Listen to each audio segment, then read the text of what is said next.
to it. Let's do it to it. News. It's been a while since we've been able to be lighthearted about the news. We've been back on true crime. But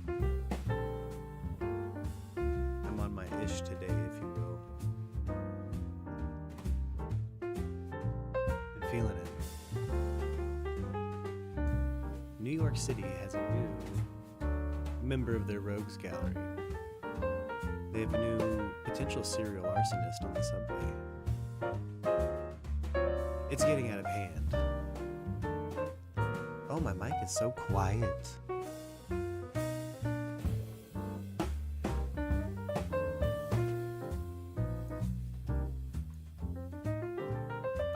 You just want to make sure people are listening and paying attention. Oh, yeah.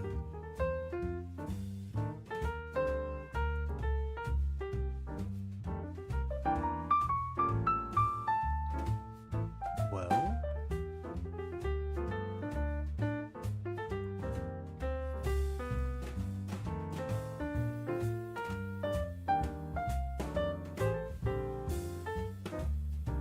curious. Why it's so quiet?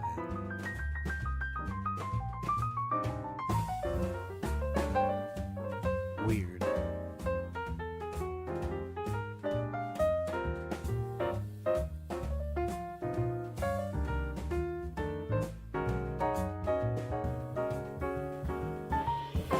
What up, Greg? Weird. I don't know why this is being so quiet still.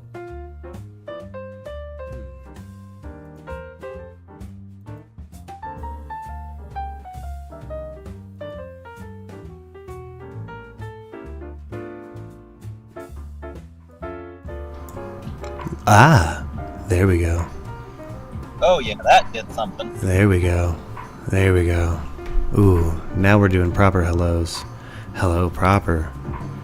Ooh. Let's get my, at least a little noise suppression going, guys. I took all my filters off in a panic. But we're back. Oh my goodness. I see you there, Graf. Hello, everybody. Oh my goodness. Anyway, the news. There's a serial arsonist in New York. There's been a guy out there just going rogue. Throwing lit suitcases, like you light a suitcase on fire and roll it into a subway car that has people in it. That's what's been going on in New York. It's crazy. Why would you do that? Has the briefcases actually catch anything else on fire, or is just the briefcase catching fire? I'm glad you asked, because if you've never been in a New York subway car before, you'll notice it's mostly like human urine and plastic. So, like, here's a video of, I think, the police putting one out. Not what you want to see when your subway train pulls into the station, right? A fire inside a subway car. It happened on the Uptown 1 train. It's burning. The second fire on that same train line. Burning and burning. Basically just a batch of redneck napalm at that point. Yeah, just a bunch of old polyester that's caught flame. Exactly.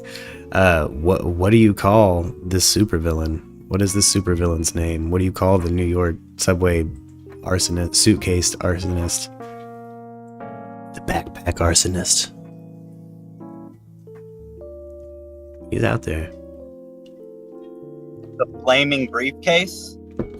The flaming briefcase. Ooh, I kind of like the route we're going here. Hold on.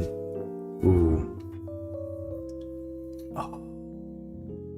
The flammable salesman. I don't know. I'm going too far. But I love it so much. I hate that it's this dude's doing it. It's just what an interesting thing to report on if you cover news or you follow the news at all, or crime news. It's like, wow, what? Serial arson is just... but there was a previous fire on... Let's see, it was on the same line. The earlier fire along The one line happened Thursday morning. In that case, a man set himself on fire at the 23rd Street station. Firefighters took that man to the hospital with injuries that were not considered to be life-threatening.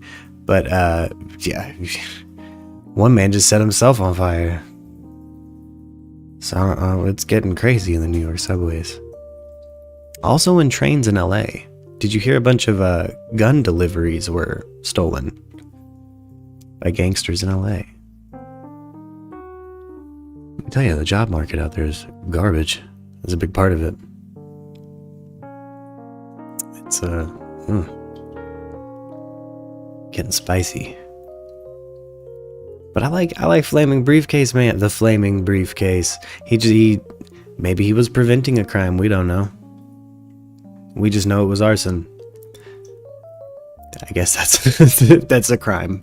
So he's a criminal. But we gotta catch the serial arsonist. Because it definitely wasn't the guy that set himself on fire. You think people would have noticed that? Alright, it's happened. What I hoped wouldn't happen. U.S. troops have been deployed to Eastern Europe amid the Ukraine crisis.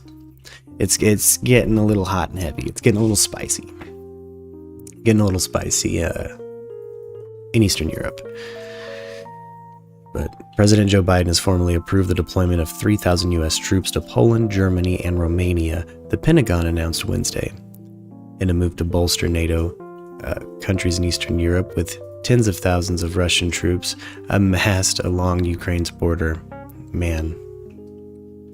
The deployments to Eastern Europe, which were first reported by CNN, are a show of support to NATO allies feeling threatened by Russia's military moves near Ukraine and the threat of an invasion, U.S. officials said. Pentagon Press Secretary John Kirby said the deployments included roughly 2,000 troops and that would deploy 2,000 troops that would deploy from the United States to Poland and Germany. In addition, approximately 1,000 troops currently based in Germany were moving to Romania. So, we're moving pieces. And they're not even being quiet about what we're moving the pieces for, so. Biden told CNN's Caitlin Collins Wednesday that the decision was totally consistent with what the U.S. has told Russia throughout discussions. It's totally consistent with what I told Putin in the beginning, Biden said.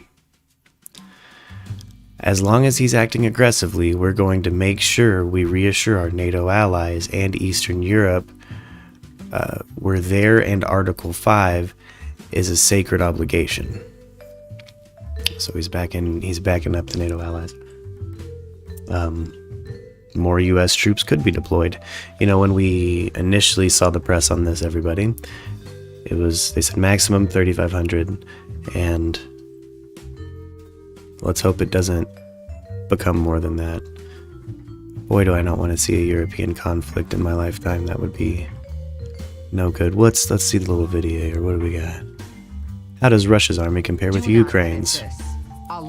That's an ad, CNN. Shit time.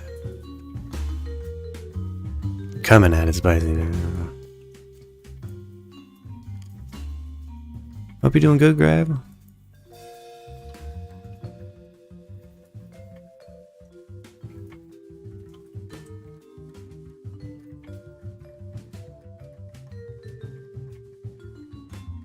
Oh, they need to talk about God, man. Here we go. Large asymmetry between the Ukrainian military and the Russian military. This isn't the dilapidated Russian military you had right after the Cold War. It's a very mobile, fairly modern and well-trained army with a very healthy air force, large ground forces, a lot of artillery. I'd say a healthy air force. Justin, are you familiar with the story when I believe it was a single aircraft flew over one of our aircraft carriers and shut down all the computers on board? And this almost like... Sounds familiar. Yeah, it was within the last decade for sure. Man, that's spooky. Who knows what they have nowadays. Small ships with very capable land strike missions. Since the Cold War, the Russian military has focused heavily on long-range strike systems. in a certain sense, they're mimicking the United States and other countries when they do that. The Russians have built up their military presence in Crimea since 2014, and so you have, refurbished air bases, you have additional naval assets in the Black Sea. Some of these naval assets include, the small diesel submarines, the small corvettes. Each of these platforms has a long-range strike capability, and that's one of the real big differences in the Russian military. And in addition to any aircraft you have conducting strikes from the Russian mainland, you could also have strikes coming from the Black Sea. When you look at the Russian laydown on the other side of the border, you're talking 60 to 70 battalion tactical groups. That's the kind of unit that we focus on. That ranges anywhere from 600 to 1,000 people, generally averages about 800 and several hundred tanks, armored personnel carriers. That's a larger force than what you see in Ukraine. The Ukrainian military, if we go back to 2014, was already far behind. While they've made improvements in both their professional corps, they've modernized some, they have some new air defense systems. The Ukrainians now have some Stingers. Certain NATO allies have given both anti-air and anti-tank weapon systems to the Ukrainians. The Javelin missiles that the Ukrainians have received are very capable systems, and so I'm sure the Russians.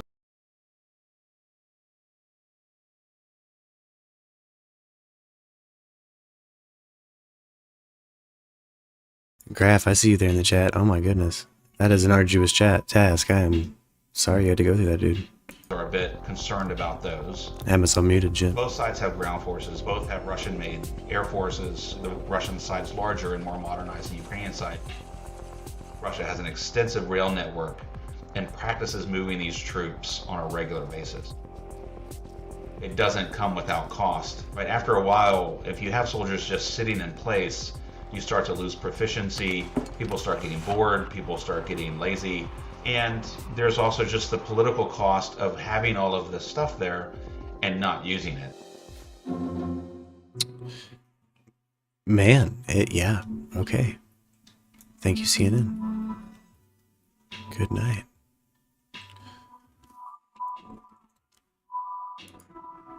Let's see here, what do we have? Spotify's Joe Rogan mess exposes larger rift over rules and streaming revenues. It's caused everybody who's attached to that streaming platform to kind of choose one or the other side, and I'm keeping my music on Spotify. Personally, I like my numbers. That's actually the only interaction I have with Spotify is,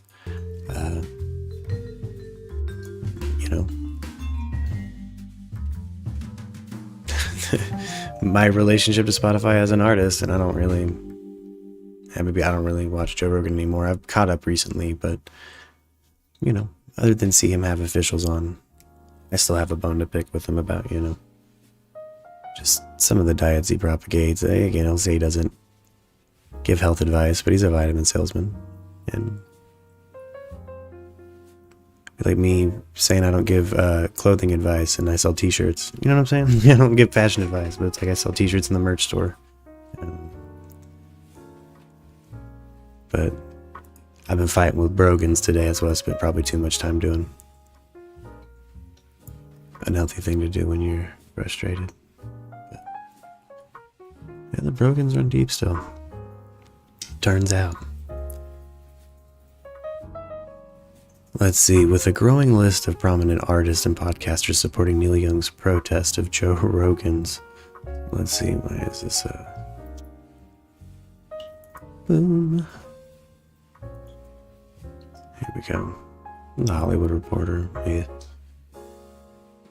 With a growing list of prominent artists and podcasters supporting Neil Young's protest of Joe Rogan, Daniel Ek attempted some damage control. Once the sinners began to include podcasters with business ties to Spotify, like Brene Brown, who has 2 Spotify exclusive shows, and Prince Harry and Meghan Markle, whose company, is it Archwell?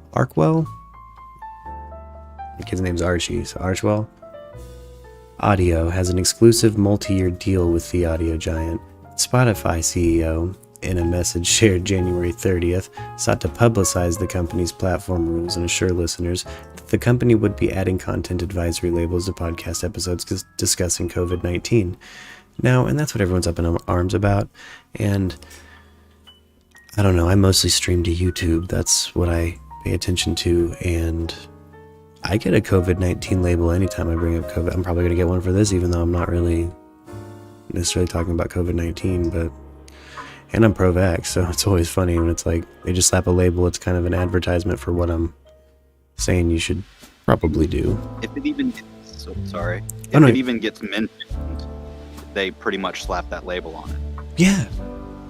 If it even gets brought up, yeah. If it's ran through everything, you know, if it runs through the captions and they catch COVID-19 or, you know, any talk of the Rona, they're gonna slap that label on you. So yeah, I see Spotify doing that. I bet you people are gonna. I bet you the freedom of speech bros are gonna be like, but my freedom of speech, communism, and it's like, dude, it's a pandemic, dude. Come on. Also learn what freedom of speech means. Yeah. It kind of brings me to this next story I wanted to talk about. It was reported in The Week, the rise and fall and rise again of the libertarian movement. Now, I considered myself a libertarian for a period of time. In a lot of ways still do. Definitely agree with a lot of the talking points, but again, like a lot of crazy brogans have joined the libertarian crew. But it seems like they're making a resurgence, Justin. It really does. I liked some of the concepts of it, you know, like the self-sustainability aspect of it and all of that, but I also accept that government does, you know, have a role to play. Yeah. There's things they are obligated to do for the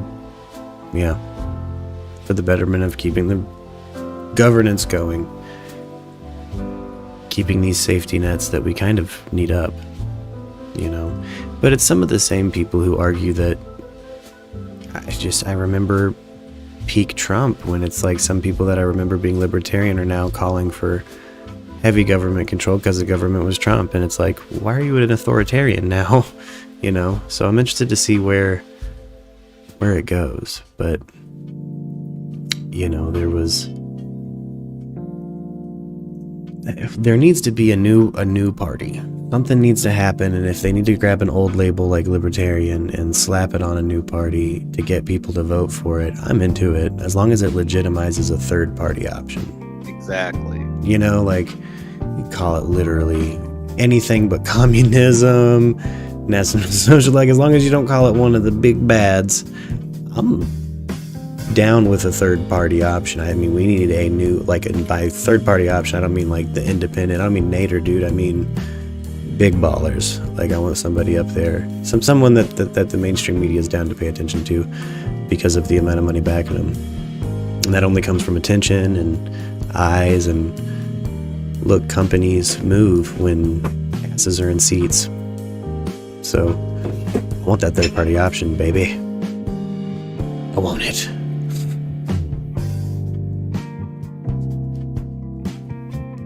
You can't split the entire demographic of the U.S. into just two groups anymore. I mean, you couldn't in the first place, but now you really can't. You know, maybe back in colonial America you could. You know, back when we're just talking about landowners and like a one room full of people. But yeah, not now. Not now. Well, also back then, if you didn't want to be involved, you just moved so far out into the country that the government couldn't find you. Yeah, exactly. You just kind of hid. You didn't give a fuck about voting. You're like, yeah, come take it if you want it. Man, it looks like Lux might be stepping out the door. You popping out, lady? Yeah. At work? Yeah, I'll tell you. Okay. Go whoop them. You got this, Lux. Someone getting whooped at her job, boy. Someone getting... I'm gonna have their bell rung. It's gonna be funny. Anyway.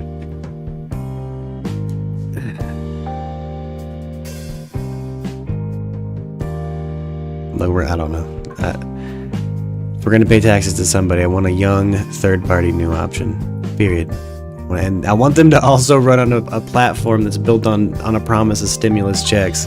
Man, can I rant about stimulus checks for another fucking 2 hours? We need them. I want them. The stimulus. Okay, Justin, I thought this one was fascinating. Real life Atlantis costing $19 billion could be ready for residents in 8 years.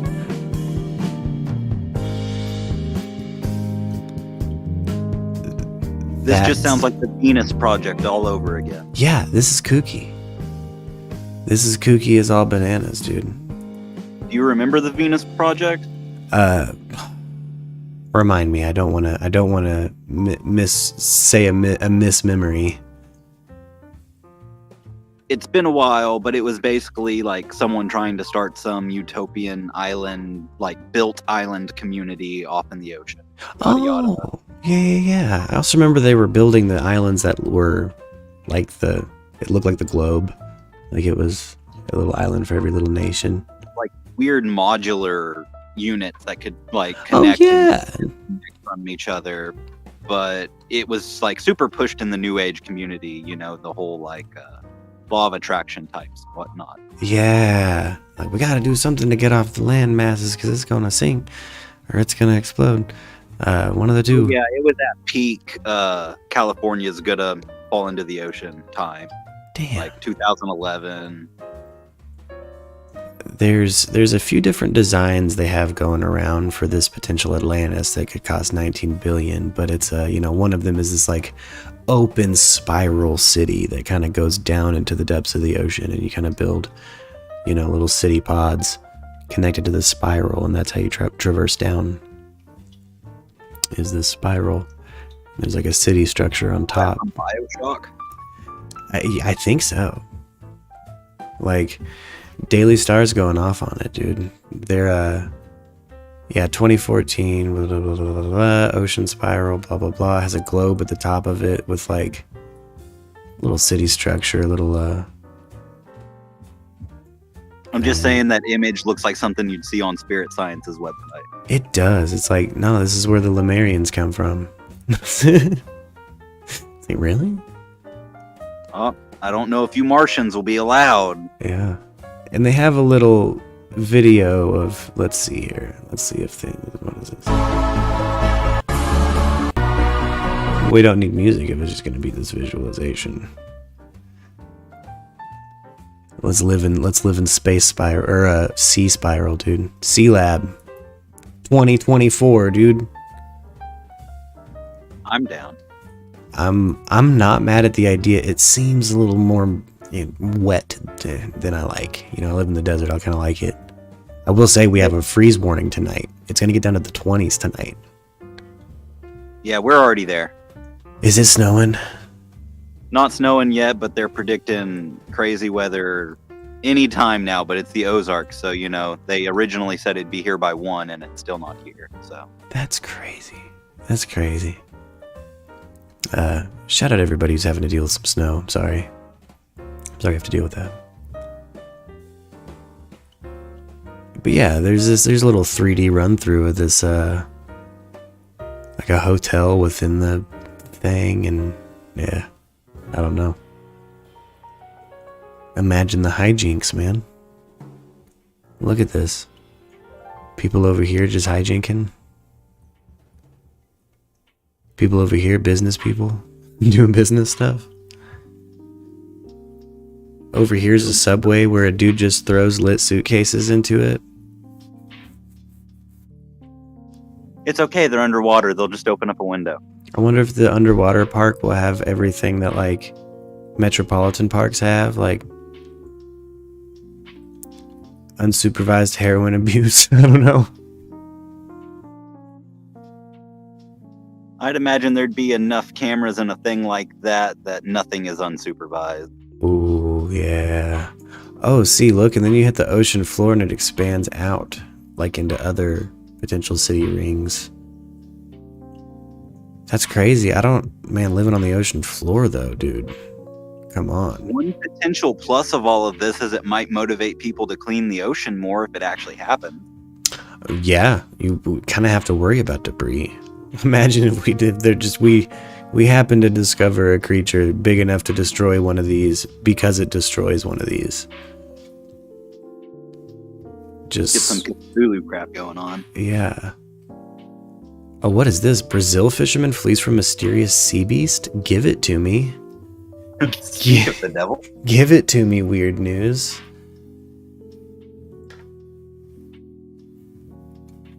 That is a Norton 360 ad.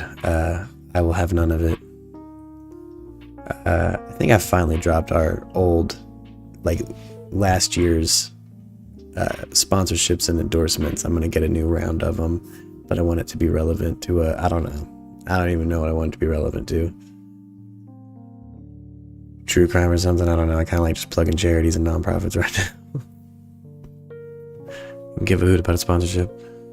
Given the state of the world, that's a pretty good idea in my opinion. Yeah. Oh my god. That's a seal, dude. What do you mean mysterious sea creature? Guys, look at this. See that thing hopping? It's just like a sea lion. It better have some scales or Wants something. to play. Yeah, it's hanging out. It needs to not get so close to that motor. It's acting like it hasn't lived out in the ocean its whole life. Or it just really likes it when it makes the pressure on its face or something. I don't know. Like when a dog barks into a fan. Yeah. A bird hitting a slipstream or something. I don't know. Yeah, that's obviously a sea lion. Oh, come on. Oh, come on. Oh, I don't want to see a 3-year-old falling into a brown bear enclosure. No, you had me at the sea lion. I'm out. I was just interested in the potential dangers of Sea City. Water better be hella cheap if they're purifying it there. Gosh, having it set up too at the top here where it's like an infinity pool, like there's elements that where it's like the top dome almost looks like it goes into the eye. Oof, I don't know, man. Yeah, no. I'm not even scared of the ocean. Like, I like to swim and stuff. I dive. I like it. I like to know I can reach the bottom and not die. Yeah. Oof. I've been to the ocean. I'm good. I don't get in that. It's too big. It's too much. Ugh. Oof. Oh my goodness. Trump's I live in heir. California. Oh, Sorry, I didn't mean to interrupt you. oh, you're good. I just saw an No, article I had pulled up earlier and was like, oh, I forgot this happened. We might have a new Trump on the scene. Because I've been saying I don't think Trump will run.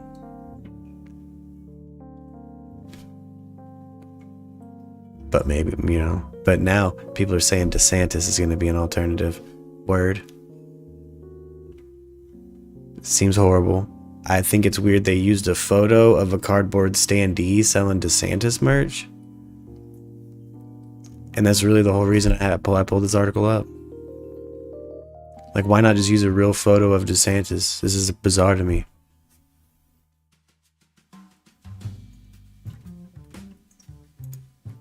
Like, I'd understand if it was the, you know, it's obviously one of many. Again, at a kind of a janky merch stand. What?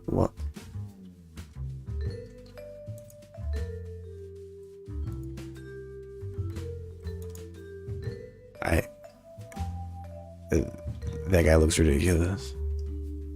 He looks like a cousin or something. Oh, you mean Bubba Joe? Bubba Joe. Dude, this cardboard cutout of DeSantis. Why do they have that? Where did they get it? How do we get more of them? Is it gonna be a thing he sells? Because if I could have in the background of every... gold statue. Oh, if the background of every news and views can be a DeSantis standee, it's on. It's on, dude. Like, I want that so bad. Almost like window shopping is why I left this article up. I could give a hoot who's running for, who's picking Trump's crowd, who's taking Trump's crowd. I want nothing to do with that. But DeSantis standee, I'm not mad at the idea. Specifically that face. Like, what's with his face? Why did they catch him just in the middle of a word? Like, those are the types of faces I pause Netflix on and laugh at. He's out in the sun in that photo that they made the standee for. I don't understand. But I want it so bad. I feel like they shopped his suit a little bit too. Definitely. Or maybe this photo shopped his face, DeSantis's face onto a Trump. No, it's not Trump. I don't know. It's such a bizarre photo for AP to post. It's so weird to me. Maybe it's just a cutout of a different photo. Maybe it's not a standee. Maybe that's just a digital cutout. Maybe they just slapped DeSantis in this for the thumbnail.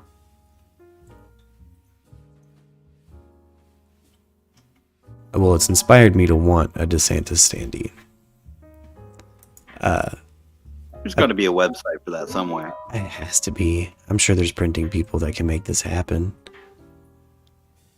Would you think DeSantis would come after me with a lawsuit if we sold one in the merch store? Let's say you got like a 50-50 shot. I think he'd be cool with it. He'd be like, "Oh, are you a DeSantis stan?" I'm like, "Sure, whatever. Yeah, here. Just don't sue me over it." Leave me alone, yes. Do you want me to remove it? You have to tell me if you want me to remove it. Yo, here's the thing, Justin. I'm a pudgy dude, and I read here today from Study Finds, Research in a Nutshell. It's a website. It's about health. That more body fat is now linked to greater risk of cognitive decline and memory issues. Now, I thought about being fat. I thought about this article. And then I couldn't find my lighter. And then I remembered I have to go buy a lighter. And it's been quite the day with the memory, with the cognitive issues. So I've been spooked and already talking about more diet and exercise. So I don't know. Yo, I'm gonna hit play on this video and see what these deets are, but I wanted to do it on stream because I just read the article and was like, I'm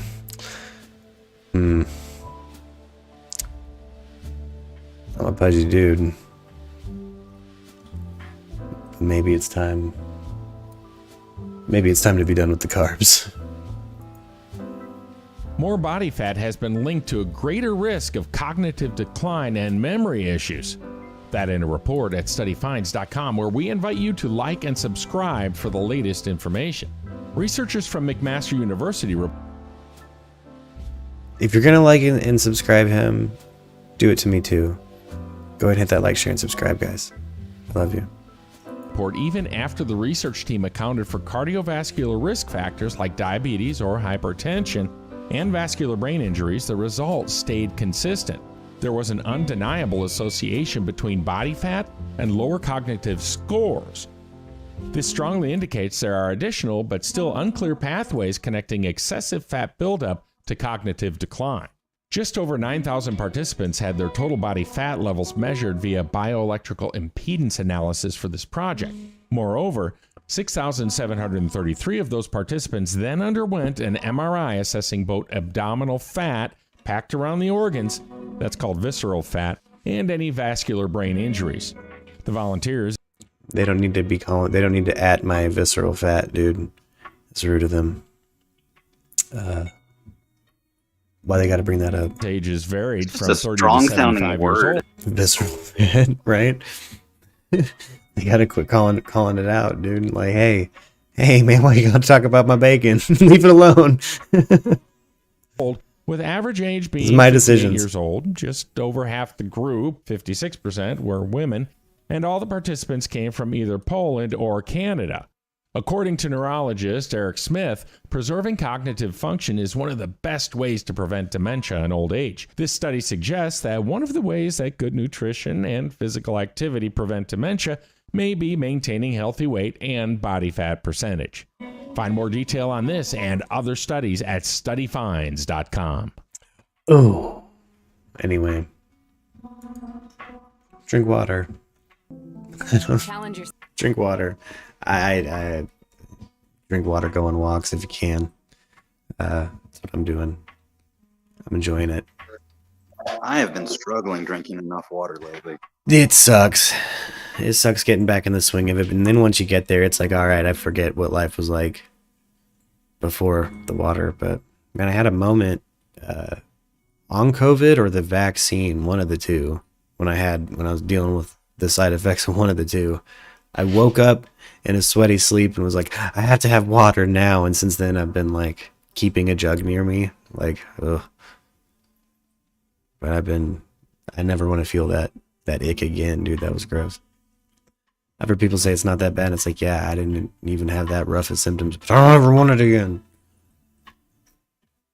Well, from what I understand, the brain fog alone is enough to get most people. Yeah. All right, what do we have here? It looks like Tesla drivers say 107 drivers recently complained about their Teslas making random jolting stops. Yo, I simp for electric cars really hard all the time. All the time. I believe in that. Low emissions, good for the planet. Not powered by as big of explosions. Not powered by as big of explosions. Just another step toward, just getting away from combustion. I don't like combustion even just don't like it. I don't like it. Surely we can find a better way to carriage around. And I felt like Tesla has it figured out. But with any technology, it grows and changes and has to shape over time.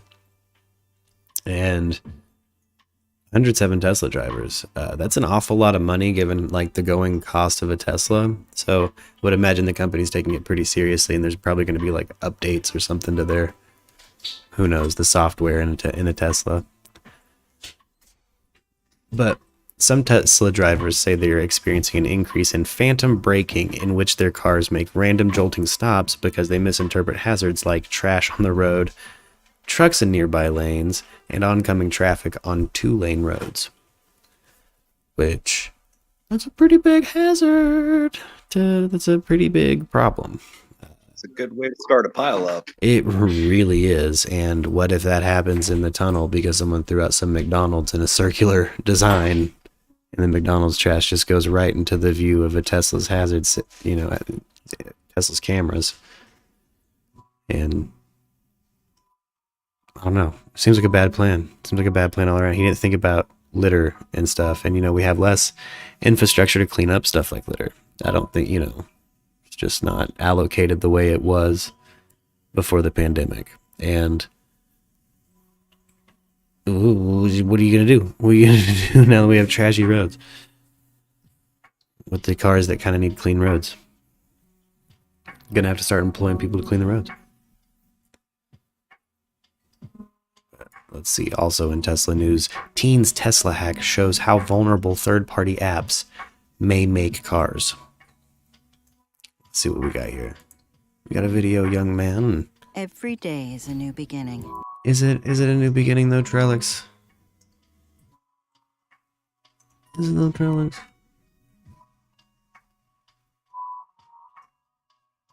Always on. Always Trellix.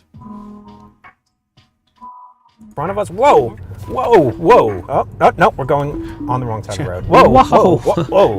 No. Oh, jeez. It wanted to hit the truck. So, oh my goodness. Sorry, his candor was great. This is a Tesla Model 3. So we are turning on the full self-driving beta. Okay, the car is now officially, technically, sort of driving itself. Whoa, whoa. If I see one comment calling me a self-driving beta, I'm gonna slap the internet. I'm kidding. I just couldn't get over him saying that term. I was like, man, that sounds like some. I've been fighting with Brogans all day. That sounds like some shit a Brogan would say. Oh, that was a really sharp turn the car just tried to make. Oh, we've got a situation in front of us. Whoa. Okay. What we just had in front of us was a UPS truck coming onto our lane. We had a guy in front of us with a cargo bike. To avoid hitting the guy on the bike, the car seemed to want to put us straight into a giant UPS truck. I would prefer not to hit a UPS truck today, so I took over. It does seem to need an interruption every couple of blocks or so. Sometimes if the car is hesitating a little bit, I have to intervene. You also have to be ready to take over at any time. Now this is challenging. Oh, no, we're going on the wrong side of the road. We're not trying to make this car screw up. We're not trying to have a laugh at Elon Musk's expense. That's not the point. We're really just trying to see how it handles driving in the city. So far, it's going okay. Yeah. We're going down a pretty just straight, normal road. There's not a lot of pedestrians here. And when you're going down a straight road with not a lot of pedestrians, the car actually seems to be doing okay. We're doing right around the speed limit. We're not hitting anything. The car can see cones, the car can see trucks, the car can see even pedestrians on the other side of the street. Seeing might not be totally the issue here. It's knowing what to do in challenging situations, stuff that experience teaches you. We're driving down Flatbush Avenue in Brooklyn, where thousands of drivers drive every day. Human drivers, that is. It's a main artery through Brooklyn. So it's meant to be like an commuters, aid to your trucks, driving. People going to their jobs. A lot of human drivers do this every day, so a car should be able to handle it just fine. Well, but we're stopping in the intersection. No, now we're going again. Hey, how about that? Yeah, it still seems scary. Doesn't seem that intuitive. Doesn't seem that intuitive to me.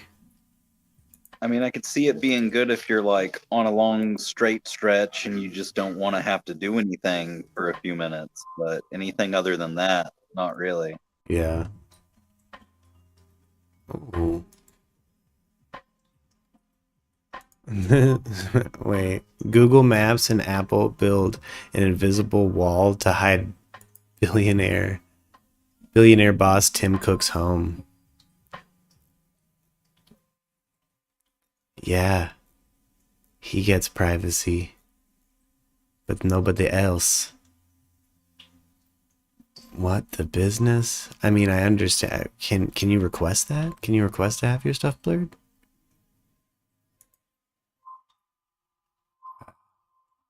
Ooh. The Israeli cops appear to admit to the use of spyware without a warrant. Oh no. In Jerusalem, Israeli police on Tuesday appeared to acknowledge that they had used espionage technology without a warrant after allegations emerged last month that they had used Israeli firm NSO Group's controversial Pegasus spyware. Israel's justice minister had pledged a full investigation after Business Daily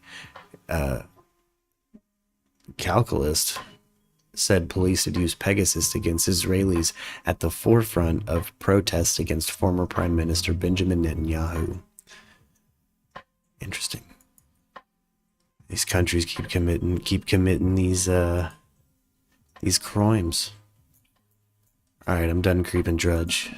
Thought I'd creep Drudge for a little bit. You guys remember Drudge? It still exists. It still looks the same. It still looks exactly the same.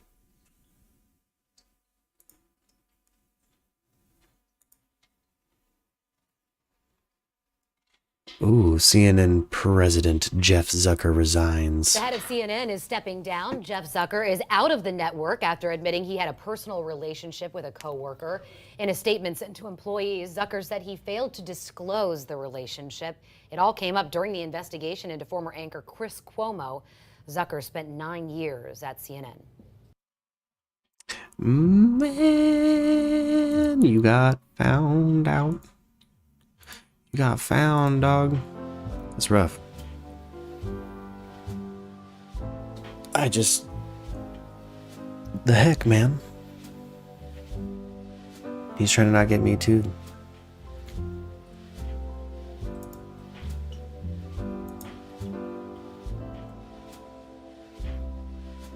Let's see. What do we have here? I could care less. For joining us. Where are you in the investigation? What more do you need to know? Well, we're closing in on the target, if the target is the truth. I think that we're developing a comprehensive and fine-grained portrait of what took place.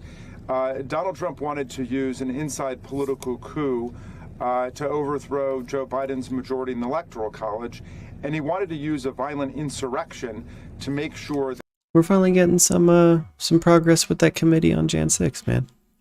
Been covering them for a minute. that Congress and Mike Pence did his will. The violent insurrection was directed as much at his some of his Republican allies as it was against the Democrats and against the Constitution. He wanted to make sure that they went through with his plan, and that's why he unleashed the violence against them. So help us understand these documents handed over by the National Archives. Supposedly, Trump tore them up. And then what happened? Staffers took them out of the garbage can, taped them, saved them. And what did you learn from them? Yeah, but I don't know about that particular narrative. That might be right. I'm not sure we've reconstructed exactly the chain of custody of these documents.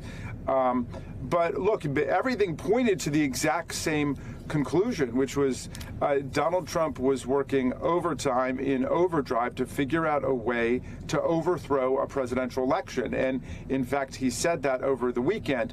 The alarming part is that they are, he and his entourage are working to do it again. And they are trying to activate the same violent forces in the country, some kind of movement of street fascism and violence to attack elections, to attack anybody who gets in his way. So, you know, we had 7 Republican senators who voted with all 50 Democrats to convict in the Senate. I wish we'd had 10 more. At this point, the Republican Party needs to stand up to say that this is intolerable to our constitutional order. But way too many of them are still playing footsie with Donald Trump and think that he might just go away on his own. And we need everybody to be standing up for the constitutional framework and for the democracy. Okay, but need and should live in a category that we haven't been able to touch for years. Literally, what can you do, right? You recently said that these public hearings are going to blow the roof off the House. What does that mean? What are the consequences? What are the actions? Well, when we are able to establish the complete historical record of what happened, I don't think that there will be any self-respecting politician in America of any political party or no political party at all who will be able to stand by Donald Trump. And they will have to disavow his tactics and his strategy of rule or ruin. Either he will rule the country or he will ruin our possibility of governing and ruin our possibility of making progress in the country. So everybody is going to have a decision to make. I'm not saying that the conclusion... Forget that Trump prefers that long jacket, man. He's got that Cake album long jacket. He got that long jacket, dude. That is a duster. It's extended past peacoat and into disrespectful raincoat. And yeah, I mean, I can't disrespect the pimp drip. Do you know what I'm talking about? You know what I'm talking about? He's got such a weird it's such a weird jacket. And it's a custom cut. Like, he had that tailored to him. That's a custom cut. Like, that's... Tune in every Wednesday for our new fashion review, Custom Cuts. Where I rate presidential drip. Conclusion is foreordained. I think you're right. I think we're in a very tough time here.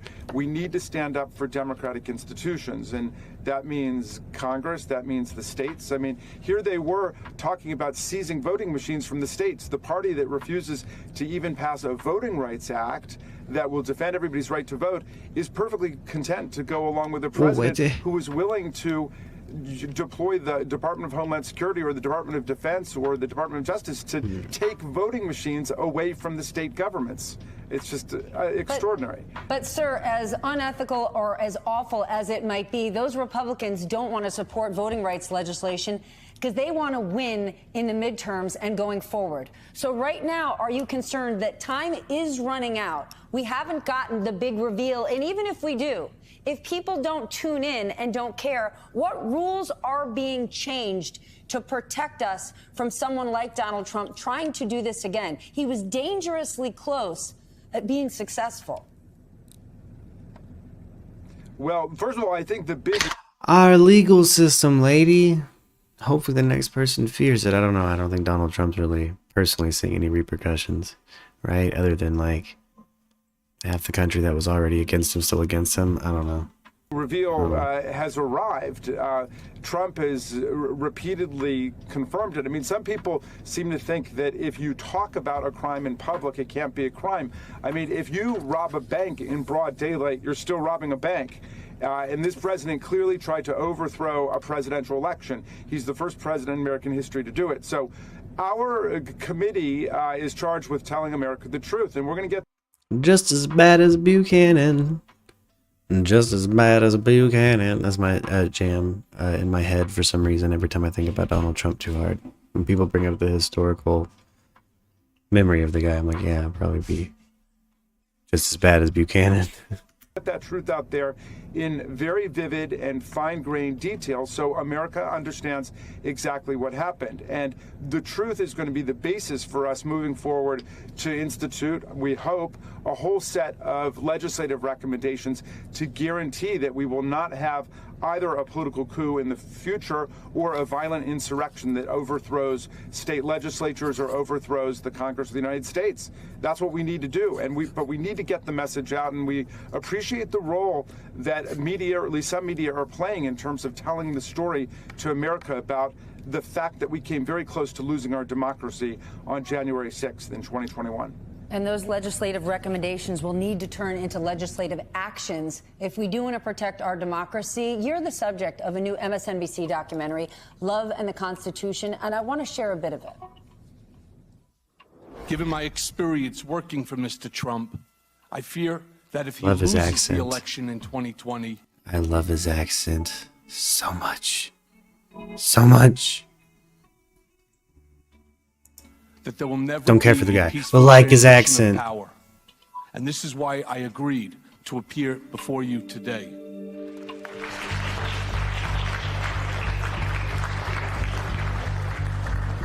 Michael Cohen did issue a stark warning to the country that if Donald Trump lost, there would be no peaceful transition. There's no way he would accept it. That is a frightening and startling thing for the president's own lawyer to say about him. But it seemed far off at that point to a lot of people. It's a spicy And thing for the people lawyer to say have said about from him. the beginning, there's no way he would do that. There's no way anybody would do that. Congressman, go beyond the people who are tuning into us right now. What do people need to understand that they don't? So many thought January 6th couldn't happen. It did, and now we're watching people erase it. Well, you know, there is this total effort to whitewash the history. Trump, of course, is saying that his rioters confronted the police with hugs and kisses, which is presumably how 150 of them ended up injured, wounded in the hospital. So we've got to resist this Orwellian revisionism, but we've got to understand fundamentally what's going on here. I mean, democracy, as the framers of the Constitution knew, as Abraham Lincoln knew, as Franklin Roosevelt knew, is a very fragile system. For most of our history, as a species, people have lived under kings and queens and bullies and dictators and people like Donald Trump. And our framers were determined to create a system of government where the people could govern ourselves under the rule of law. That's what's at stake today, because Trump wants to destroy the whole thing. He has no respect for the Constitution and no respect for the outcome of our elections. So he has positioned himself and his... Yeah, he's still probably upset we all didn't buy them Trump steaks, man. You know what I'm saying? Remember the Trump steaks? It's not like a sweepstakes that Trump held. It's Trump was actually selling meat. He had steaks that he sold. Yeah.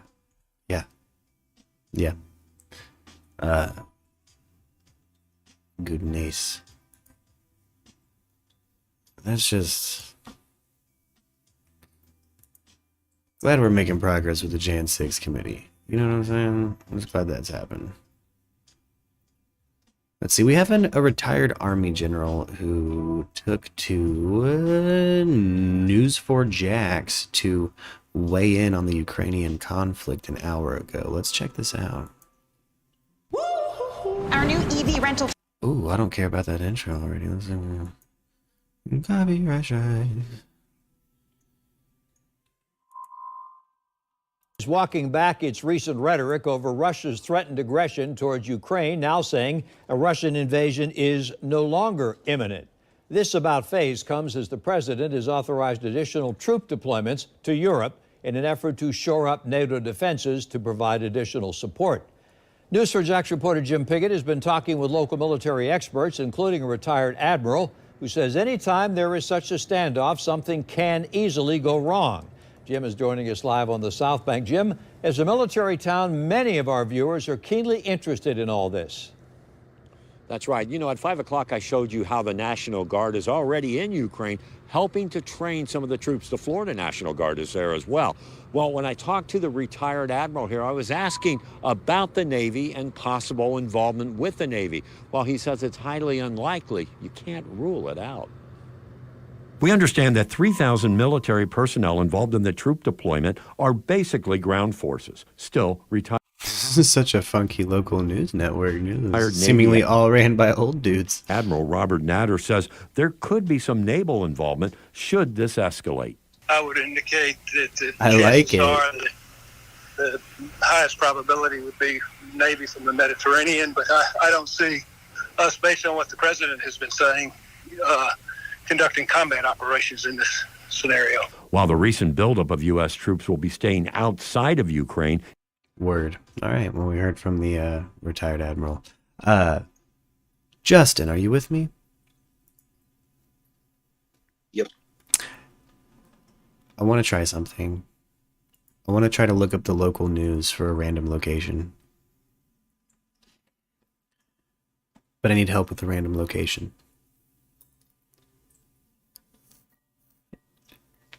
Do you happen to have just a random location in your mind? Anything random just pop into your head when I say location? Of course, my mind goes blank as soon as you ask. Oh yeah, no, same. This exercise is difficult. This is also a question to the text chat, Debbie Graff. If anybody wants to chime in with a, state or province and town, I want to look at their local news. You said that immediately. I'm like, Bridgeport, Connecticut. Oh well, we know all about Bridgeport, Connecticut's news. That's later, dear. That's later. That's later. Yeah, but it's going down. Yeah, we'll definitely be catching up on Bridgeport's news. But yeah, anybody out there? Because I was thinking, if not, I could type in random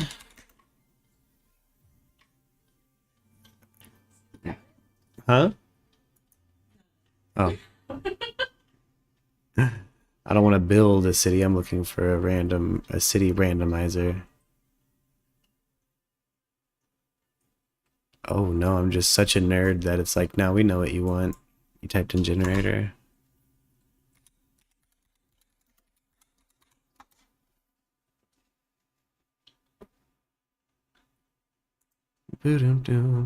Oh.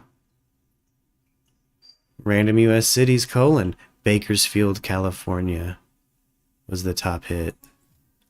Let's check that out. Bakersfield, California, local news. What do y'all got going on in Bakersfield? That's from 7 hours ago. Honor Flight's monthly breakfast set for Elks Lodge. Okay.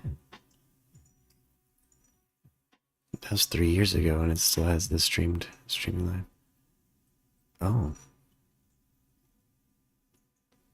A Bakersfield TikTok star. Advertising on YouTube helps me. Advertising on YouTube is a great idea. Thanks so much, Brendan. A Bakersfield man is going viral for his cowboy two-step. We share his story of success and how he got started on TikTok. He's from Bakersfield and he's going viral with his dances at local gas stations. And get this, he got the whole idea from watching his daughters on TikTok. When they were having fun and just decided That's adorable. to start one just to watch videos. And then I feel bad for talking smack. Kind of started off as a comedy thing. Tim Dobbs tells 23 ABC he started off with funny videos until he decided to hop on the dancing trend. No, no.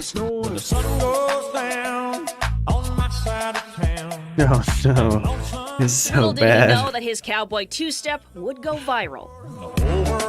I hate it so much. Dobbs now has I'm trying to not track 1.5 that, million that followers audience, on sir. TikTok and says sometimes he'll get up Get to outta 5 here with that million Magic views Mike on shit. his videos. Tim telling 23 ABC because he films most of his Ooh. TikToks at his neighborhood Graf gas says Elmhurst, station. Illinois. There are That's next times up, when my he has to man. muster up the Elmhurst, courage. Illinois. Some of my videos you can see like I'm tired of Cowboy already. Elmhurst, Illinois it is, dude.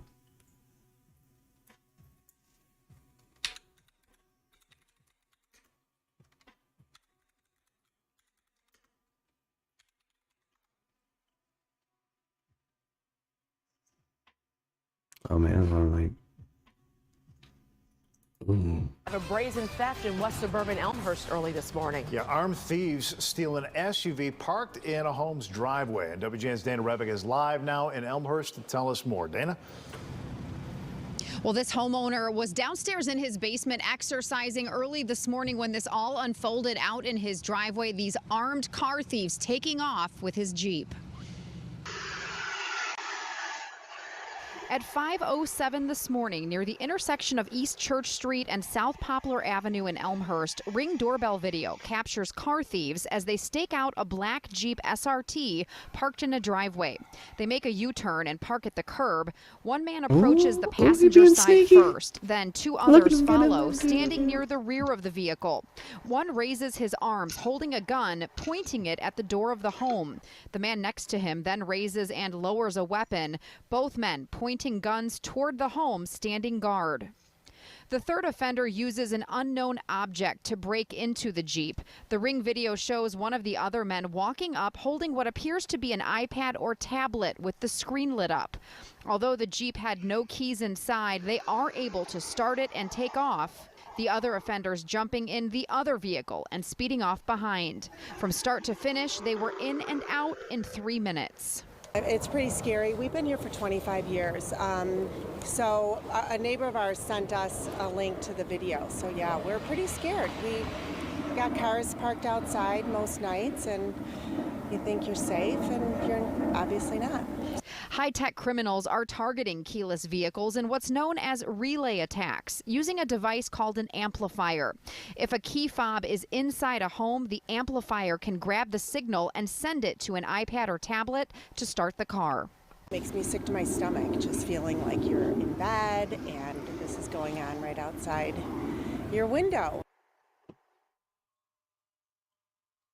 Actively investigating this case. Experts tell us there are a couple of things that you can do to try to avoid this from happening to you, that you should try to keep your key fob as far away from the front door Hey, there's of nothing your wrong with home a or near boring your town, driveway bro. as possible, possibly keeping Nothing wrong with a the boring keys town, in an bro. upstairs bedroom or enclosing them in some sort of a metal container or box. You can even wrap them in aluminum foil, the metal blocking or trying to block that amplifier signal from accessing them. Live in Elmhurst, Dana Rebick, WGN News.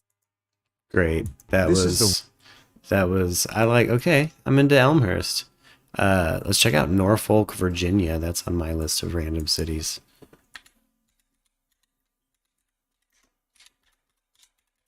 Boy, those car thieves, man. Got some sneaky car thievery going on there.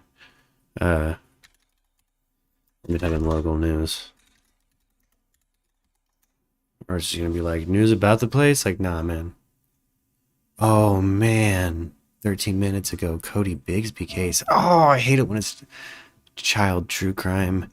Right now at 6, a third day of searching for a missing 4-year-old boy in Hampton. The effort is not stopping, but time is running short. Tonight, new details on where teams are searching and who's now. Do I immediately regret the inception of News Roulette? Maybe. On the radar of police as a person of interest. We say good evening to you and thank you for joining us. We lead off at 6 tonight with a story that has everyone talking this week, the search for Cody Bigsby. This nonstop search is now in its third day in Hampton. Police and volunteers out in the chilly fog continuing their search and telling those who live in the neighborhoods to do the same. Meantime, police now say they are down to one person of interest in Cody's disappearance. That's 43-year-old Corey Bigsby, the boy's father.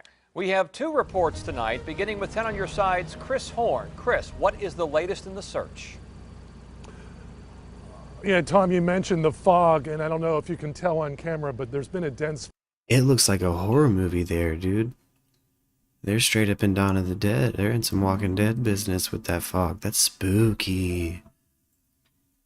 Ooh. Fog surrounding this area of Buck Row all day. It's kind of a metaphor for this case.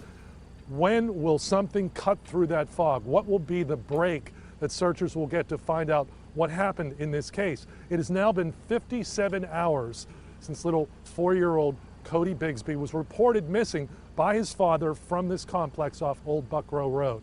And police are appealing to the public for help, not only to find Cody, but also to develop a profile and get information about his father, 43-year-old Corey Bigsby, who is their person of interest.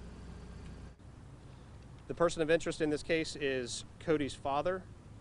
His name is Corey Bigsby. He is a 43-year-old Hampton man. With that announcement Wednesday at noon, police narrowed their investigation in the disappearance of 4-year-old Cody Bigsby. He and 3 other siblings were living with his father, Corey, at this apartment townhouse on Ranelette Drive. Police are appealing to the public for help on 2 fronts. We're still seeking information on Cody's last known whereabouts. We're also seeking information on his father's whereabouts. Police say the father has been cooperative and answering questions at police headquarters, but he's also the focus of their investigation. As his mustache bomb They will out. see what they can develop from family, friends, and neighbors to complete his profile. Where he goes, where he shops, who he's with, and what he does. Teams of officers went door to door Wednesday in neighborhoods like this one, across Old Buck Row Road from where Cody lives, that were previously unsearched. Relied on volunteers to help them in the search. They were at capacity today for the volunteers, but they were taking names on, they could be used for future search days. Of course, we'll follow this and find out more about what happened here.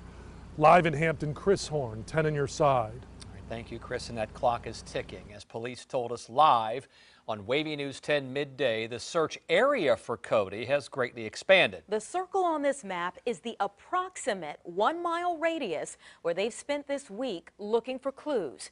People from all across the area have stepped up to help, and we're hearing from some of those people who refuse to give up in this effort.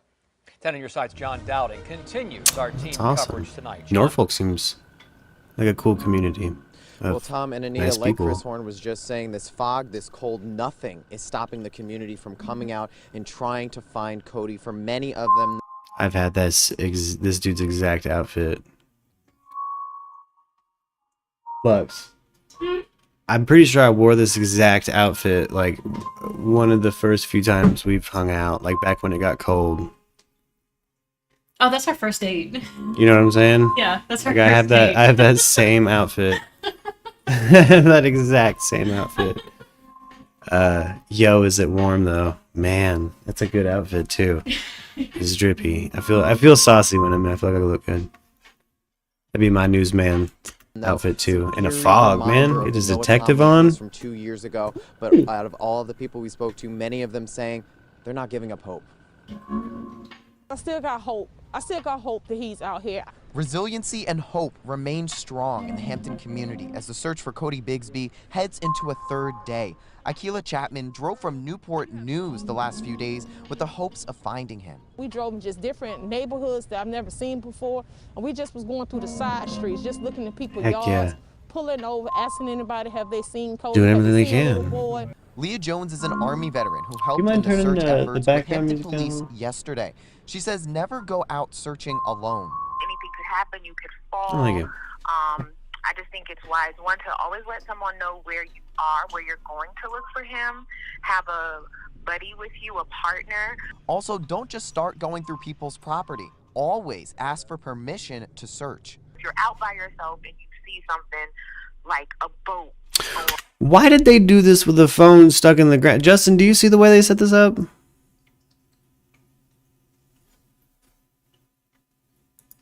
Do you guys see this? Is it a phone? Someone phoning in some info, but they've got it stuck on it in the ground, and they're just filming it high def. In the woods? This is so weird to me. The news has been so weird today. Are they trying to get in touch with Satan? Norfolk's on some whole different stuff, man. They got a whole artistic director behind one of these on-site crews, man. Who's flexing. If you don't have the time to come out and search, there are still ways you can help.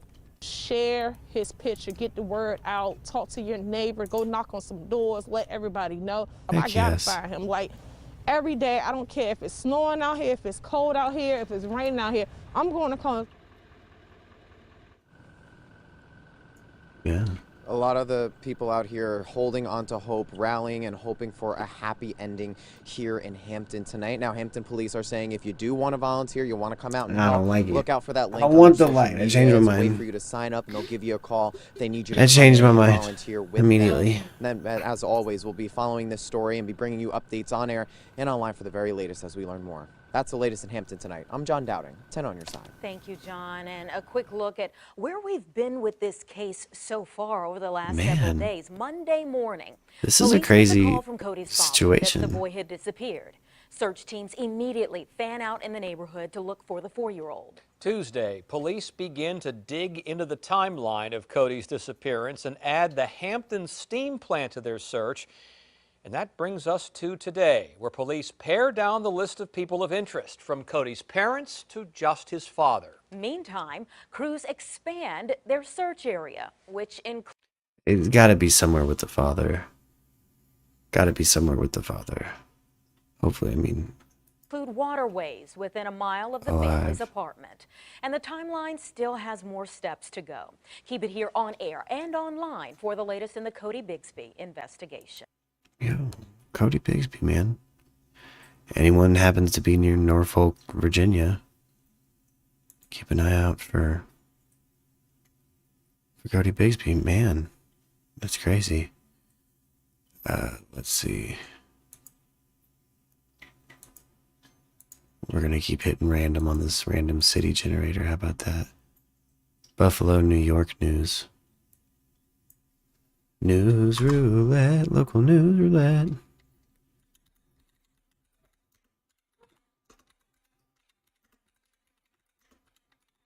Who knows what could be going on there? Ooh, snow prep. Snow prep, guys. So you want EVs, you have come. Nobody wants a Hertz commercial. No. Hey. But Justin. It's apparently supposed to get snowy.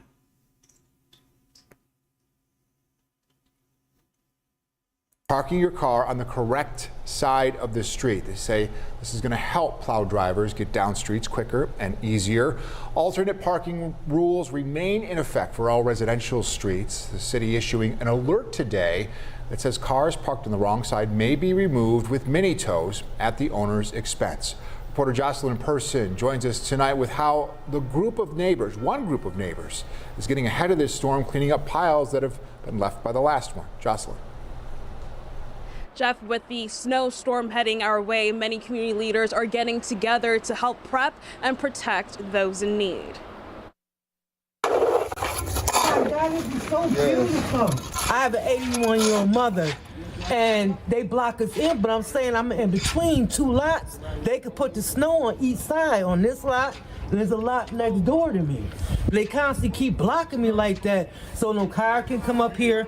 It could be a emergency. The ambulance couldn't even come and get my mother. It's because they're, man, I'm telling you, they're gonna keep having infrastructure issues like this. Nobody wants to work these jobs, man. They ain't paying enough.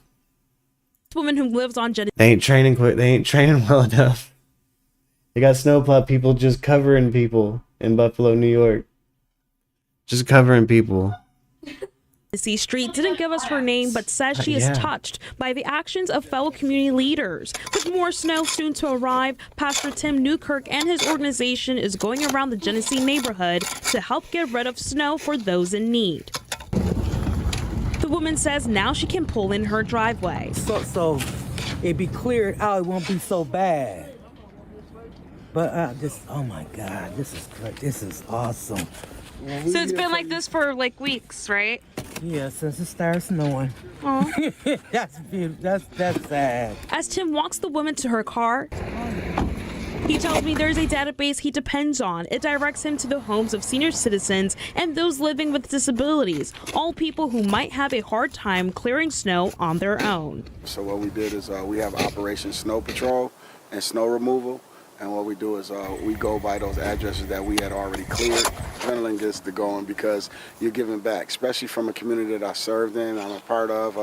The residents are, they're disabled. A lot of them don't have anyone to come check on them or help them. Tim is also encouraging others to join the movement. Because we have people in different areas fulfilling different tasks. So more volunteers. Get out here and help us shovel this snow, dude. Yo, if you're in Buffalo, New York. Hit this guy up and go help. We can all help the city get through these storms and these wintry times. Yeah, that's a good cause, man. Now, to be that helping hand, you can sign up at the Martha P. Mitchell Community Center today. And if you are in need of help to remove the snow, you can call the 311 number. Reporting live in Buffalo, Jocelyn Person, 7 News. It takes everybody working together. Thanks, Jocelyn. By advertising. Oh, your neighbors just wash graph? I'm sorry. That's unfortunate. That's unfortunate. St. Paul, Minnesota is the next town that is up, guys.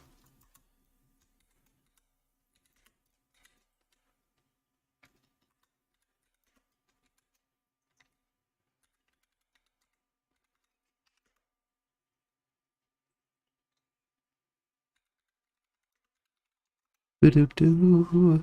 Let's see. That's from 3 months ago. Oh no. There was a shooting. Listen. Spelling on the last name H-E-N-T-H-O-R-N-E. From 1 day ago.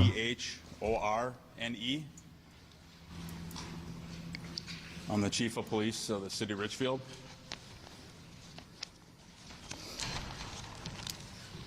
So whenever you want me to start. We're ready. Okay. First and foremost, this is a tragic day in the city of Richfield. Our community, our hearts, our prayers, our thoughts go out to District 287, their students, their families, and their community. On February 1st, 2022, at 12:07 p.m., we had a shooting that occurred at the South Education Center at 7415 Penn Avenue South here in the city of Richfield. Officers arrived and discovered 2 students had been shot on the sidewalk outside of the school. Officers quickly determined that the suspects had fled the scene immediately after the shooting took place. Both injured students were transported to Hennepin County Medical Center via ambulance. As a precautionary measure, area schools were placed on lockdown. Officers conducted a search of the school and surrounding area and determined that no further threat existed. Lockdowns of area schools have since been lifted within the area. Unfortunately, one of the students Debbie, to his injuries. The other student remains is in St. Paul, Minnesota. The incident remains under active investigation. St. Paul, Minnesota. And law enforcement is searching for the suspects. We strongly encourage anyone. This was reported 1 day ago from St. Paul, Minnesota. I'm just finding random local news right now. 1-888. Thought I'd try a ATF gamified take on the news today. Or 1-800. Try some stuff out. FBI. Again, our hearts are with the families, students, and the community impacted. See what the by algorithm this horrendous thinks. And tragic event. At this time, I will not be taking any questions due to it being an active investigation. I want to thank all federal law enforcement agencies, state law enforcement agencies, and municipal law enforcement agencies who assisted with their quick response, getting the scene under control. With FanDuel, you can bet. No, I don't care about FanDuel. All right, I gotta get off of this browser. Hold up. We're screen grabbing a whole different browser.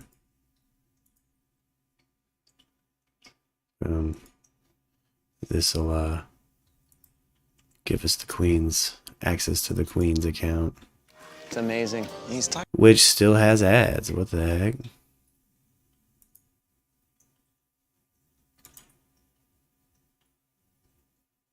Oh.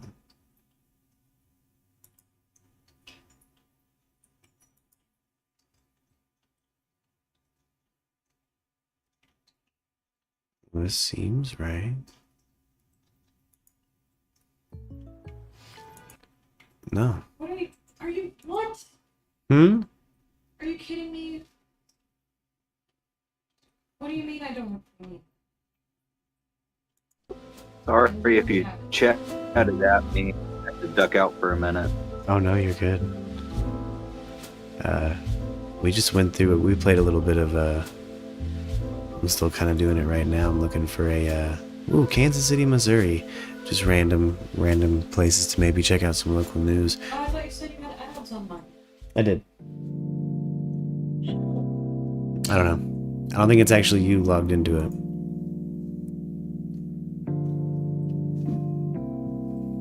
To update you on that weather, the sleet just began. The sleet has started in the Ozarks. Oh my goodness. It's gonna get gross.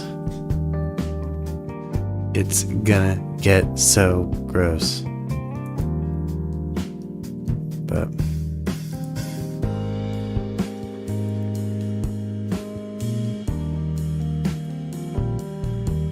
oh yeah, I don't think your main is logged in over here. Like for YouTube.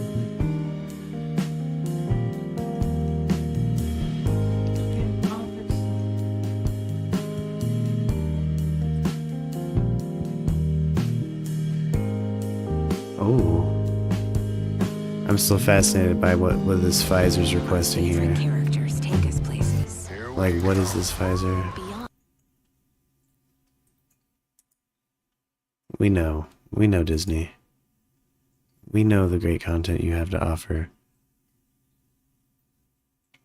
What should parents know now? Dr. Alok Patel, a physician at Stanford Children's Hospital, joins us now. Dr. Patel, thank you so much for being here. An important night to really get all of this information out to parents here. Gio, thank you for having me. It absolutely is. I cannot tell you how many parents, even teenagers, caretakers, babysitters, pediatricians who have been asking, where is this vaccine? We know that even though kids are less likely to get severely ill or hospitalized, they absolutely still can get severely ill, pass on COVID to others, get long COVID, and more. So it's important we protect them. That's right. And Doc, recent data shows that the vaccine is safe, but also that 2 doses among young children, they don't provide a strong enough immune response. So what do you tell parents who wonder if the vaccine is necessary for their children? Well, the first thing I tell parents is it's good to wonder. That's scientific curiosity. I think Dr. Paul Offit earlier in the program said it perfectly. We all are naturally skeptics. We want to see that data. We want to make sure that the vaccine is not only safe, but that it truly works. Now, what parents need to understand is that the early data show that it was incredibly safe, even though it didn't mount that right antibody response we saw in older adolescents and adults. But hey, if we find out that the 3rd shot is what we need for optimal immunity, and there's an emergency use authorization for the first 2, that saves parents a lot of time. So we're going to be paying really close attention to what these independent review committees really say, just to make sure that everything is buttoned up and parents have all their questions answered. Yeah, let's talk about that 3rd shot because trials expanded to 3 doses. Could we see the recommendation change from 2 to 3 doses for children under 5? And how do you think parents might respond to that? Gio, I absolutely think we will see that recommendation. I think that's what a lot of us are anticipating, which is why this kind of accelerated kind of plan to make sure that parents are ready to get that 3rd shot's in place. Because if we think about it right now, let's say the emergency use authorization goes through at the end of February, early March, and kids are getting their shots that soon. And then I'll be right back. Let's see what this call was real quick.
I am back. Oh my goodness.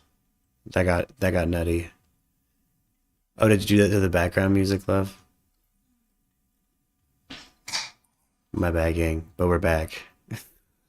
And a third shot is approved. Let's say that data comes Back out to in a the couple back months. to the We're looking Pfizer at possibly the end news. of spring when kids can get all three. Oh my goodness. Speaking of children, yeah, that was an automated call from my kid's school that I thought was maybe something else. And yeah. So I know there's inclement weather, Justin. Oh, I was muted in the Discord. So I know there's inclement weather, Justin, where you're at, because that was an automated call from my kid's school. Like, again, they keep calling me. Opposed to waiting until then to start the series. Now, one big I like barrier it. out there, I'm which is kind literally of common outside sense, is the salting my vaccine front porch hesitancy. right now. And a lot Ooh, of parents you're are ready. wondering, is this actually going to be needed? And I think that's one big limiting factor we can't ignore. Because if we look at kids age 5 to 11, we're sitting at around 20 to 25% of those kids having been Alright, vaccinated. I want to go back to the And I random assume that this cities. number is going to be a little bit lower. I want to go back to random city times. Let's see, what do we got here? Ooh, Lincoln, Nebraska. Let's try that.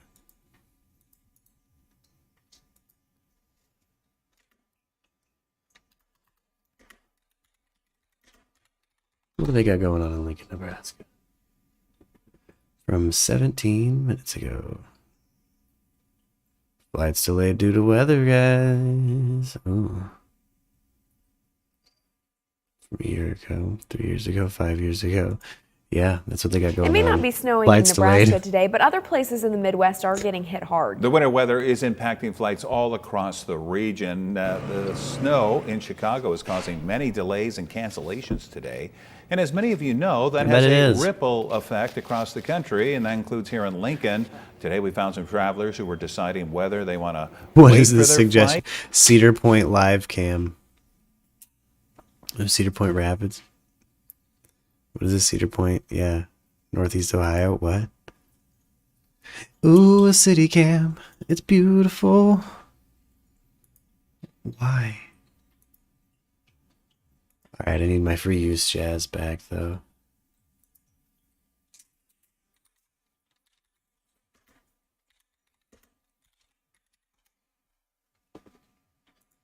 There we go. That's better.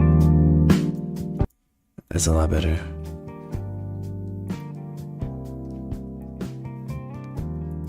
Well. Ooh, Boise, Idaho. What the hell could Boise, Idaho possibly have going on?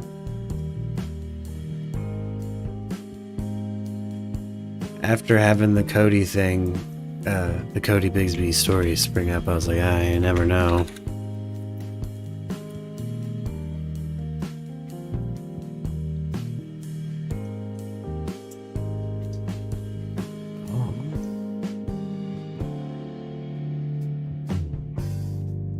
The pandemic has certainly brought its challenges, both from the community health standpoint and an employment one. Finding workers or keeping them has been tough. It's impacted everything, whether it's your own business or you're just trying to eat out. But what happens to agencies like emergency services? You know, they can't just shut down. Katya Stepovic sat down with Boise Police Chief Ryan Lee this afternoon to talk about the challenges his department is facing during the Great Resignation.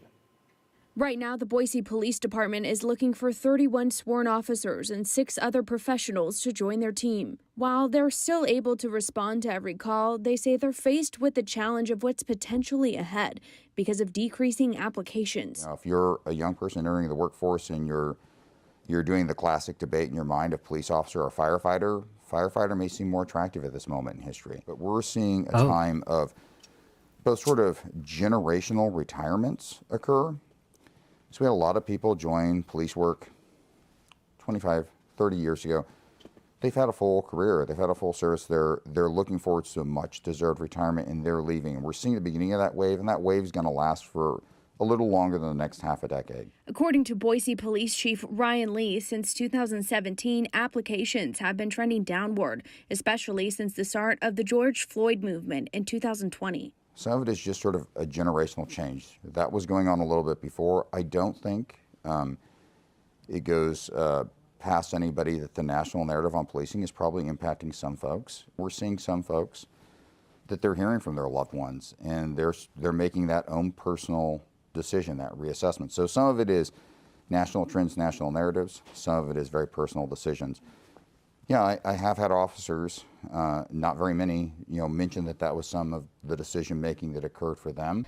How do you change that narrative, if at all? Sometimes you really just have to start local, build that local trust, and let that really spread. I think, honestly, the way the Boise Police Department is approaching a lot of different particular aspects of policing are ways that other communities could look to as solutions to some of the challenges they're having. Not that it will, but do you have any concerns about if this trend were to continue? I think on a national scale. Word. Boise cops.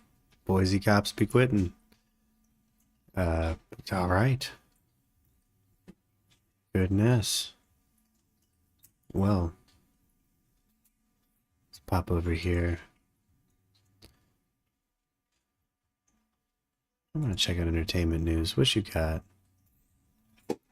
The wait is over. Ooh, the Jackass movie. Ooh, it's back. Hey, Knoxville, welcome The to boys are Jackass. here. Well, the wait is over for the fourth movie for Johnny Knoxville, and joining us is our movie guy, Dan Buffa. Dan, good afternoon. Oh, tell us about it, Dan. I'm well. How are you doing today, Dan? I'm just bunkered down here in South City, trying to keep everybody safe and healthy, including myself. Well, hey, that's very important. And Dan, I know you're at home quarantining. Do you see his layout? His overlay? Dear, you should check this out. He's got her he's in this like naturescape in his Zoom call. This is hilarious. I don't know why this is cracking me up so bad.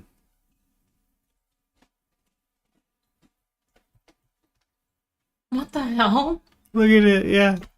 But you were able to get in, check out this movie. The movie that opens up this Friday. Is it any good?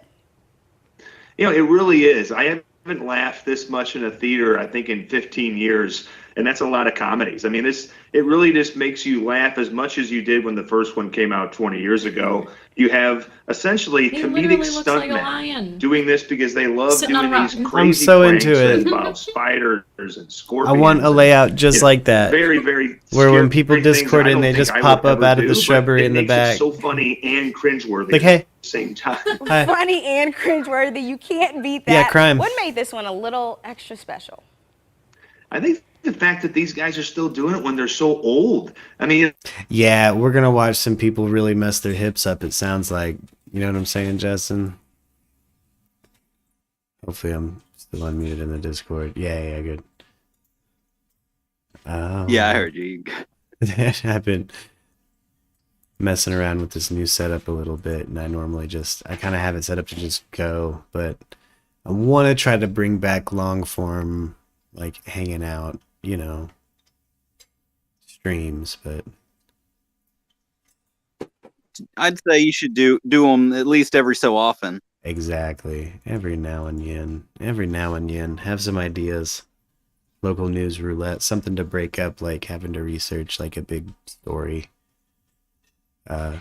Whoa, there was a huge SWAT standoff. What's going Now on? overhead in Sky 5. Well, Sharon, Pedro, you're looking at the scene. This is Tied to RHOC star. What's RHOC?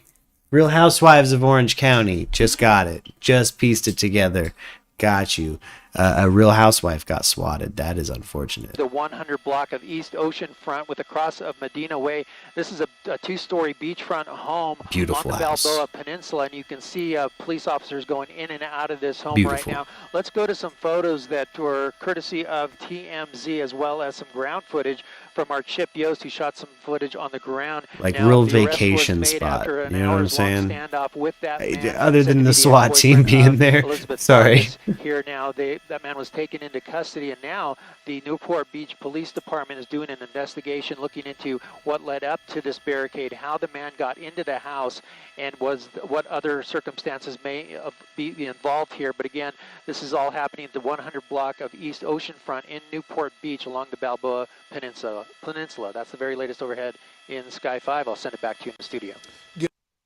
Just think about how much security he had to get through to get in there in the first place. That's just so wild. We have an update tonight on the story Whoa. we told you about at the top of this show. A woman badly hurt This just, after like, she kinda was hit by a autoplayed, car so- crossing the street. What's this up? was near 56th Street in Camelback today. The driver stayed on the Ooh. scene, but police are looking. Don't be jelly. That's like the weather where we're at. It's great. This is the opposite of sleet. But it's supposed to get down to like 21 tonight. And we have a weird deep freeze happening. We have like a deep freeze notice, but it's going to last one day. And it's so weird. Looking at whether that driver may have ran a red light. Now, this is where the story takes a twist. We learned moments ago that the woman who was struck, the pedestrian, was Superior Court Judge Rosa Mraz. That is unfortunate. It was a Superior Court judge. I hate that.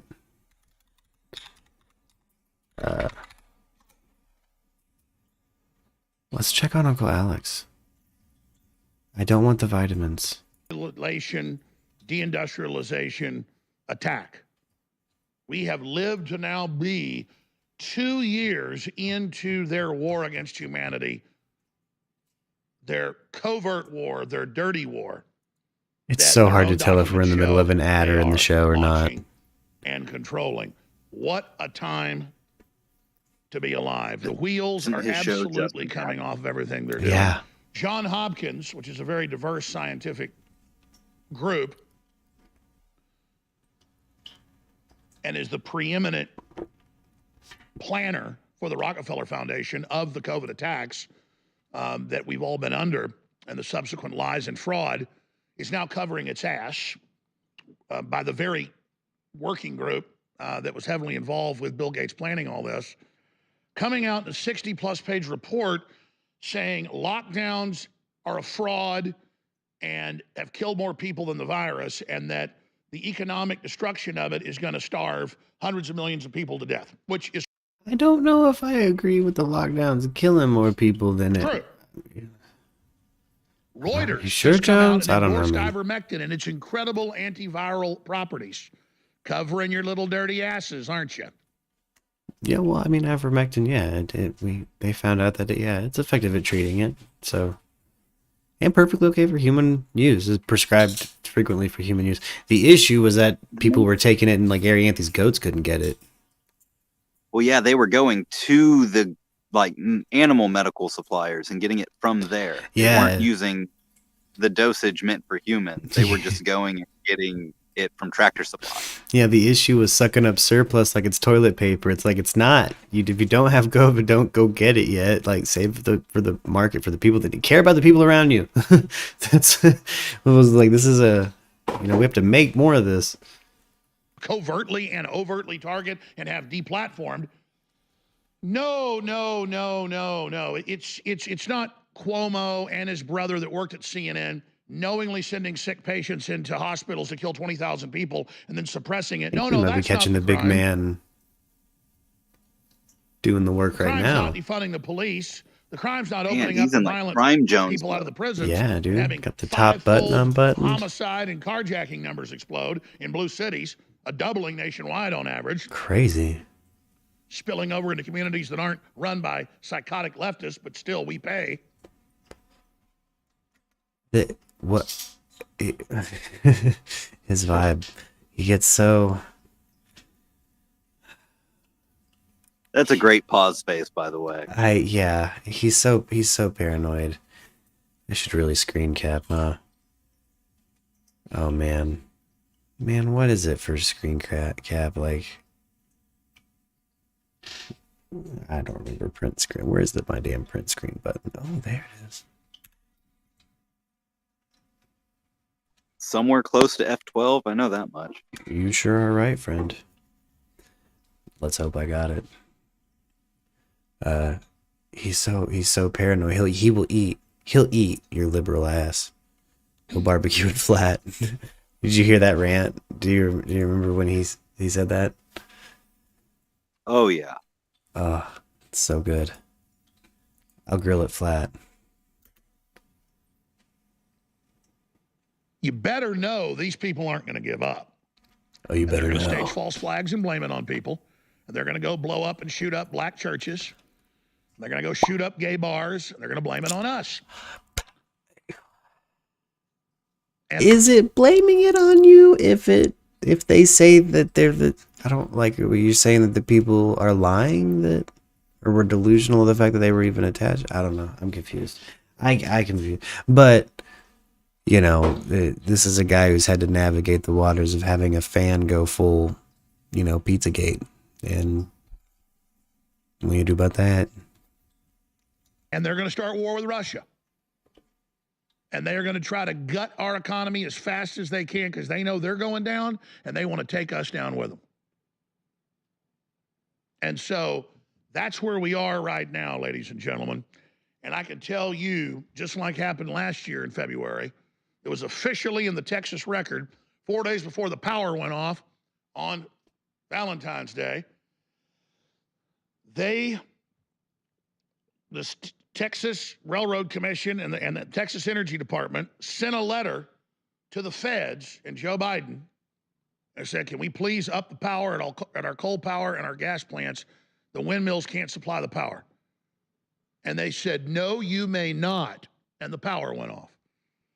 And they have refused all the major gas companies. Forget coal. They're not even requesting it. A couple coal plants could give us all the extra power we needed. I don't know what But made me enough- think about this, Justin, but I've started Archive 81.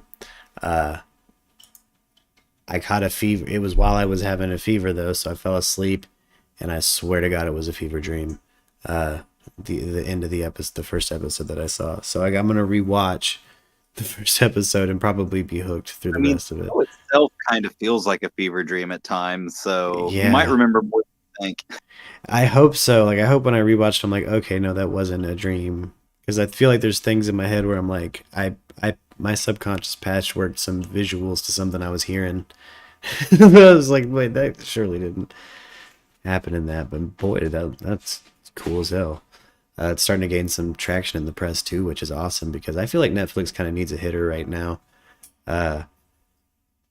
You know, their MCU style property thing didn't work out, and some people are mad at Witcher season 2. People are constantly mad at what Netflix has going on, and What was their MCU style thing that you're talking about? Oh, well, like when they did like Jessica Jones, and then they did, you know, all the like the Defenders. yeah. But then they did their own like Millarverse, like they did the live action superhero thing, and they did like an anime, like anime addendum to the series too, and it didn't really take off. Definitely not the way they wanted. They already canceled both of them, and it's like. That was them kind of attempting to have their own superhero thing because all the superhero properties pulled out. You know, they had DC at one point, they had Marvel at one point, they had a mix of both at one point, and now they all have their own independent streaming platforms or deals with things like HBO Max, where DC is, and Disney Plus, where Marvel is. And it's kind of left Netflix in this like hole. You know, they don't have any of the BBC content really anymore either. I went to watch Sherlock, and I swear I watched all of Sherlock on Netflix. Not there. Gone. They took it off a couple years ago. That's at least a year. Dang, man. I love that series. Lex has never seen Sherlock, and I was like, man, I'm going to watch this. But I don't know where to watch it now. At BritBox or something? I know they have BritBox, but it's so weird how it's played. I miss the days of open piracy, I won't lie, but I'm well out of statute of limitations of having ever participated in something like that. It's been so clamped down in my adult life that... Yeah, I'm too paranoid to do it now. Yeah, I'm trying to think. The last thing I think I messed around with was like torrenting a long time ago. and that was nice. But then you have to you don't get any new suggestions really unless you're part of an invite-only like community and engaged in the community. But then you have to actively participate in a crime technically. So I don't know. It's that, and yeah, once again, too paranoid. Yeah. But I think they need something, and I really like Archive 81. You know, I feel like it's a decent competitor too to things like Castle Rock and Tone and Vibe. Like we have Lovecraft Country, which came out and really hit big with, you know, those kind of people who are more horror bookworms. Which I love the content for the horror bookworms. That's how I felt season 1 of Stranger Things was. I was like, okay, this is a young adult fiction like horror thing, and I like it. The tone, the soundtrack, you know, everybody loved it. But yeah, continue making things kind of in that realm of like, I think that might be their niche. You know, they have a lot of people who watch the horror movies. Good at spooky stuff. They really are. They're good at spooky stuff. That dark tone, their intros, like their style of Netflix original intro, like the zoom in on an object. You know, it's always like a close up of an object and then it pans out and it's the intro. Or like a slow cascadey thing. It's like a way Netflix styles all their Netflix original intros, and that suits well for something spoopy. Now I feel like they dropped the ball with Unsolved Mysteries, my favorite show of all time. I am so upset at the reboot of Unsolved Mysteries. It's so bad. Netflix like hella dropped the ball. It's one story per episode. And we're on season 2, and it's like and every time I watch it, I end up watching Robert Stack episodes instead. I'm like, I'm set in my ways. But no, it's just genuinely not that good. What up, Arianthe? What up, lady? We just gabbing. Gabbing about Netflix. You should pop in here if you want. The message of truck stock. The Canadian convoy is inspiring the world. Everyone's buying trucker stock? Is that what InfoWars is saying? Fascinating. Fascinating, Alex Jones. I bet it sells vitamins. Well, you know.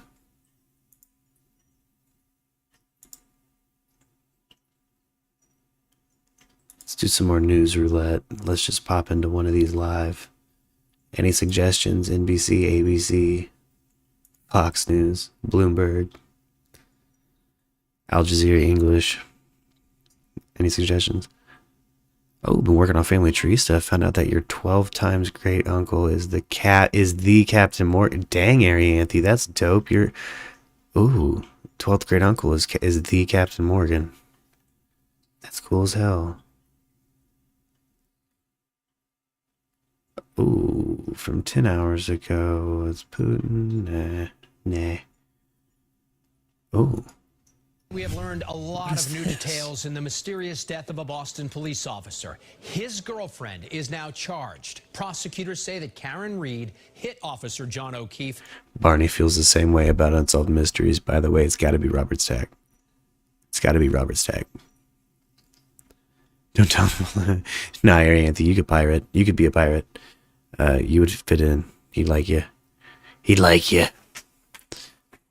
And then left him dead in the snow outside of a Canton home. Then they say she took off from the scene. WBZ's Beth Germano was live for us in Stoughton tonight. And Beth, we learned some stunning new information. Well, details that still leave many questions. Karen Reed is charged with 100% 2 Robert felonies, Stack. manslaughter and leaving the scene of an accident. Charges which her attorney says are a reach. But prosecutors say she hit the veteran officer with her vehicle after a night of drinking. Oh. I was feeling on this one. This is spicy. Karen Reed left the courthouse after posting bail, charged with hitting her boyfriend, Boston police officer John O'Keefe, with her SUV early Saturday morning and leaving him He in a did say snowbank. information. I am disappointed in the rush to judgment against my client. Reed was in a 2-year relationship with the officer. Last Friday night, say prosecutors, the couple went to 2 bars in Canton before being invited to an after party at this Canton home. Prosecutors say she dropped O'Keefe off and left, because she was having stomach issues. She stated that she dropped the victim off. She made a three-point turn in the street and left. Did not see the victim enter the house. She indicated that she first observed the broken taillight in the morning and did not know how she broke it. Prosecutors say when O'Keefe didn't return home, Reed repeatedly texted him and asked two friends to return to the house in Canton. They discovered his body at the height of the blizzard near a fire hydrant, skull fractured, severe cuts to his arms, eyes swollen shut, and suffering from hypothermia. And when a female paramedic arrived, She arrived on scene, observed the victim's condition, went to speak to the defendant in regard to any sort of prior medical issues or causality of the injuries that she observed to his face, to which the defendant then made several statements to her indicating, I hit him, I hit him, I hit him, I hit him. I think that there was a lot of political pressure on this district attorney's office to bring charges in light of the fact that a police officer was the victim here. the alleged details unfolded in a courtroom packed with officers and members of two families visibly upset. O'Keefe was the guardian of a niece and nephew, while Reed is an adjunct professor at Bentley University. Do you want to say anything? No comment. Neither family would speak as they left, but the head of the Boston Police Department says they're all trying to process this tragedy. Lose anybody, any member, and especially in circumstances like this, it's tough. And the O'Keefe family released a statement that reads in part, people talk about someone who would give you the shirt off their back, but that was truly who John was, and it is heartbreaking for us to suddenly be talking about him in the past tense. The family says he was raising the niece and nephew after his sister and her husband both passed away. Coming up at 6 o'clock, we'll have more on Karen Reed's driving record. Reporting live from outside Stoughton District Courthouse, I'm Beth Germano, WBZ News. They're going off on this, ladies. They're going to pull receipts on her driving record. Whoa. Oh, man. That's right. Michael K. Williams passed away. Or arrested in connection with the overdose death of Michael K. Williams. Developing right now, 4 men under arrest accused of selling fentanyl-laced heroin to Michael K. Williams. The actor found dead in his Brooklyn apartment last September. Eyewitness News reporter Kimberly Richardson is live in Lower Manhattan with more on today's arrest. Kimberly? Well, Sandra, the man who allegedly sold Michael K. Williams that deadly batch of drugs had just 7 months earlier been busted for doing the same thing in the exact same spot in Brooklyn. Irvin Cartagena is now in custody along with 3 other members of his crew who just faced a judge here in Lower Manhattan. Federal authorities, along with the NYPD, pieced together what they maintain unfolded the day before Williams overdosed. Snapshots from surveillance video show Williams in a black tracksuit with Cartagena near the late actor's home in Williamsburg. Officials say this is when Cartagena sold Williams that lethal dose of drugs, again, fentanyl-laced heroin. The images were captured September 5th of 2021. Williams died September 6th. Authorities say Cartagena was then caught selling the same tainted product in Brooklyn and Manhattan, knowing it had killed Williams. The 54-year-old was a talented actor and producer who openly talked about his struggle with addiction. Still, his death stunned many who followed his career, including his award-winning role in The Wire. Today, U.S. Attorney Damian Williams issued this no-nonsense statement. This is a public health crisis, and it has got to stop. Deadly opioids like fentanyl and heroin don't care about who you are or what you've accomplished. They just feed addiction and lead to tragedy. The Southern District of New York and our law enforcement partners will not give up. We will bring every tool to bear, and we will continue to hold accountable the dealers who push this poison, exploit addiction, and cause senseless death. Cartagena was arrested in Puerto Rico. He's expected to face a judge there tomorrow. All 4 suspects are from Brooklyn. Dang. Tragedy, man. This fentanyl is becoming an issue. It really is.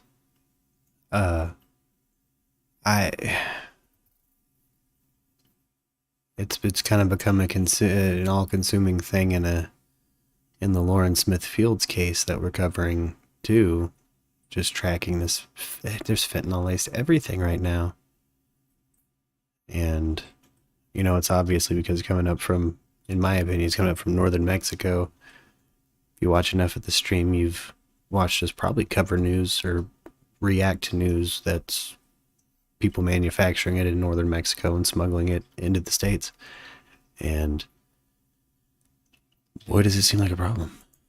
Rikers Island, New York's massive jail complex, just a few miles from Midtown Manhattan, and scene of a humanitarian crisis. Oh man, Rikers Island is in rough shape.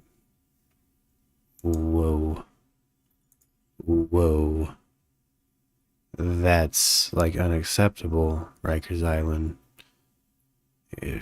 Shut down. You gotta just let those people go, I guess. I don't know. What do? Send them to a different, someone that can handle them. Hell. Plain and simple. Hell. Benji Lozano recently spent 5 months in Rikers, serving the remaining sentence from a 1997 assault conviction after his recent parole from decades in state prison on a separate conviction.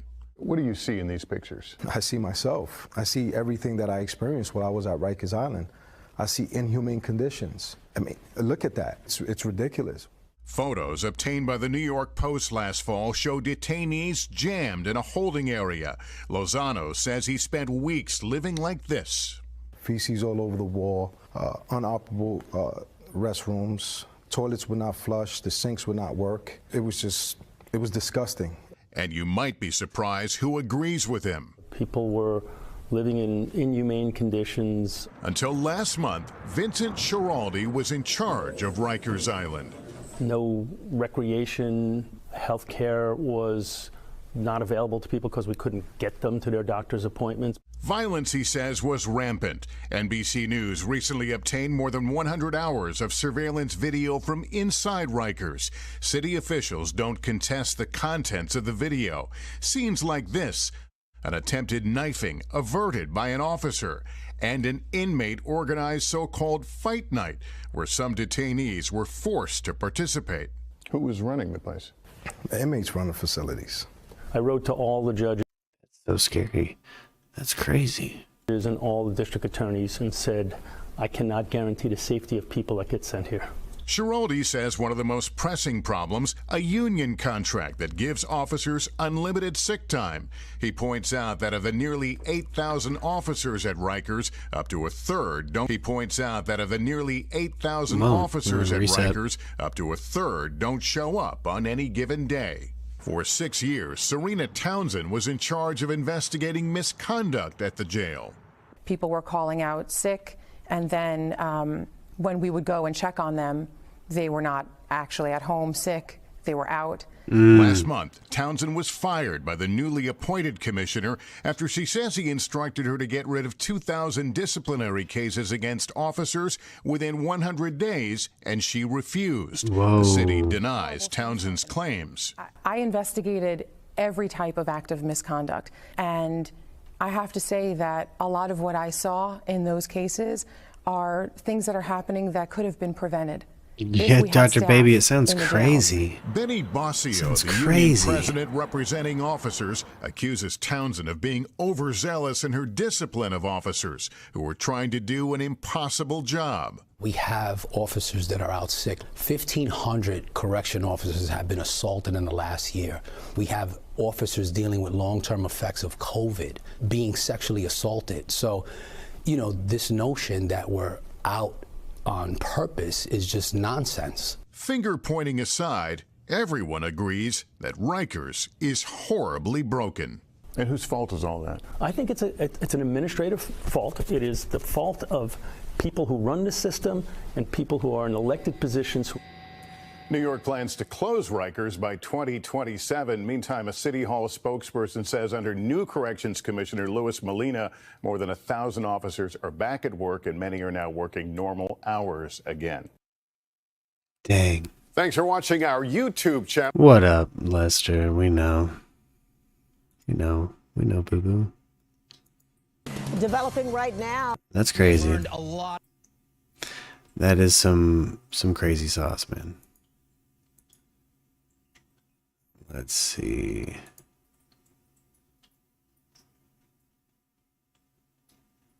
Oh, a suspect was identified in the deadly Minnesota. We talked about the shooting in Minnesota.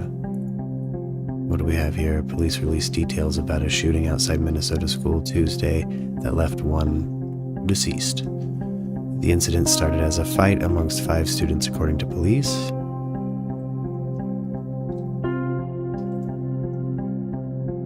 A 15-year-old was killed and a 17-year-old was critically injured. The shooting was not random. The incident involved 5 self-education students. The 5 students did know each other. An altercation, possibly related to a previous dispute, took place. Occurred between the 5 students near the front entrance of the high school. During the altercation, a handgun was produced and both juveniles were shot. The 2 suspects are Fernando Valdez Alvarez, 18, and Alfredo Rosario. Is it Solares, 19? SWAT teams teenagers. executed 2 simultaneous search warrants at separate addresses in Minneapolis. Fernando and Alfredo were arrested, and the vehicle in question was also taken into our custody. They were apprehended by police, and the investigation is ongoing.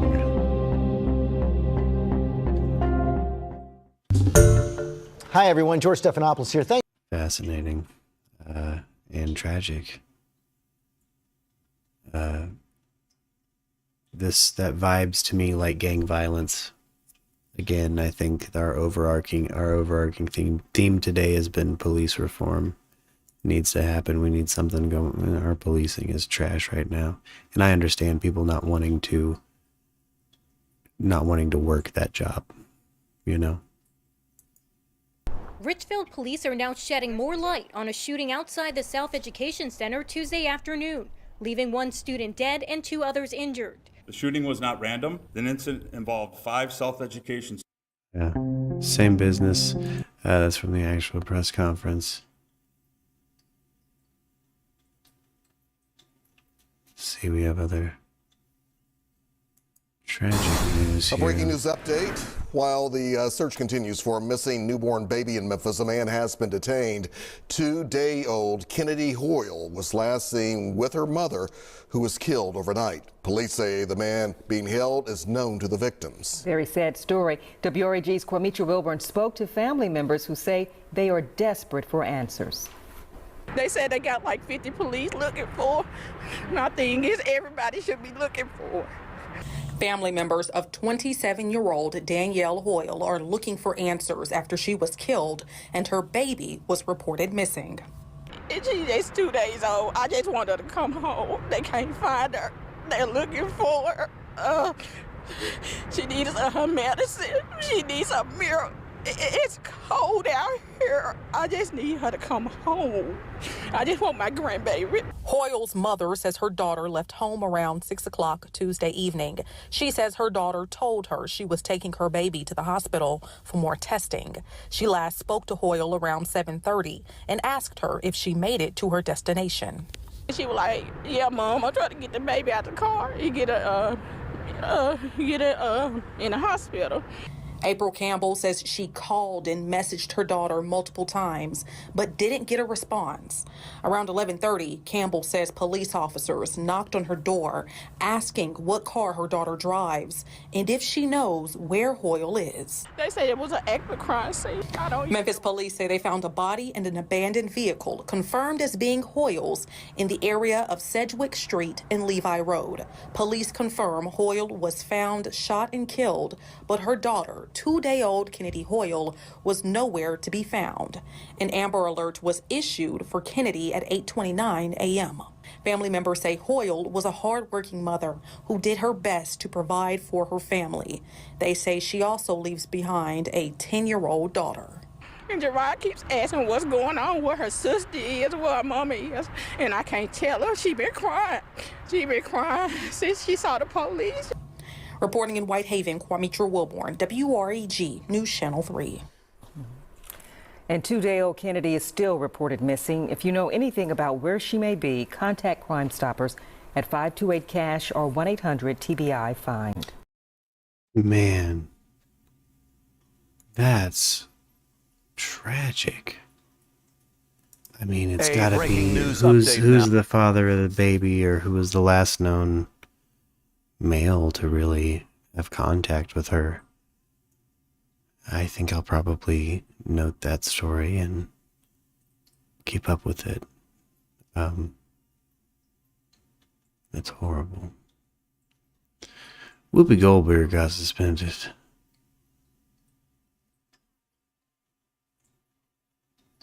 Oh.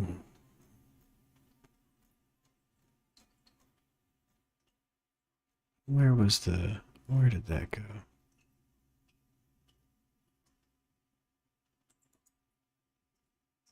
Ooh. The girlfriend of a Boston police officer arraigned for manslaughter. Was that the person who... Jessica, the defendant in this case, 41-year-old Karen Reed, just left the courthouse a short time ago. She posted the $50,000 bail. In court, the prosecution laid out what they believe happened on Friday night and early on Saturday morning. They say Reed was Boston police officer John O'Keefe's girlfriend, that the two had been at 2 bars together on Friday night, and then she dropped him off at a home in Canton for an after party. Now, Reed says she did not go inside that home because she didn't feel well. She let O'Keefe out, did a 3-point turn in the street, and drove away. Reed's attorney says when O'Keefe didn't return home by 4:30 in the morning on Saturday, Reed started calling and texting him. She went back to the home in Canton at 6 Saturday morning during the storm and found O'Keefe with serious injuries in the snow. Now, she's been charged with manslaughter and motor vehicle homicide. She tried to revive him, but he died from his injuries. The prosecutor said, though, detectives tested Reed's car. The rear view camera on the vehicle was operating properly, providing a 180-degree visual. And as the Lexus traveled closer to the figure, both auditory and visual cues began to sound off within the vehicle, indicating an obstruction to the rear. I think that there was a lot of political pressure on this district attorney's office to bring charges in light of the fact that a police officer was the victim here. But I will tell you that this is a defensible case. I will tell you that my client has no criminal intent. She loved this man. She is devastated at what happened, and she is innocent, and that will come out at trial. Now, O'Keefe was an officer with the Boston Police Department's sex offender unit. Sources say he was the guardian for his niece and nephew as well. His mother and father, along with several other family members, friends, and co-workers, were all in court today, but they left without making a comment. Reed is an adjunct professor and a financial equity analyst. Again, she just posted $50,000 bail and has left the courthouse. She's due back at court on March 1st. We're live in Stoughton. Jennifer Egan, WCVB News Center 5. That's crazy. That's wild. Ooh. Oh, Havana syndrome. What is this? 13 days ago. Let's find a deep think piece on it real quick. The CIA has determined that a majority of cases of the mysterious neurological illness known as Havana syndrome were not caused by a foreign Be sure to like, adversary. share, and subscribe. Olivia Gazis was one of a handful of reporters briefed on the report yesterday, and she joins us now with some new details. So, Olivia, Anne Marie and I were talking about this earlier. We were sort of scratching our heads about this. So just for context, explain to our viewers, when did the first instances of Havana syndrome occur, and what were those symptoms that people experienced?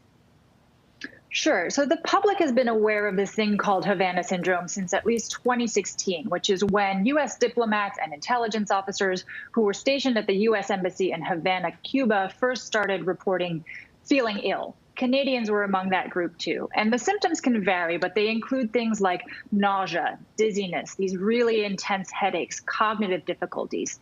And they tend to be preceded by this sensation of feeling heat or pressure in your head. And some victims have even said that they could sort of step off the X or leave a room and make those feelings subside.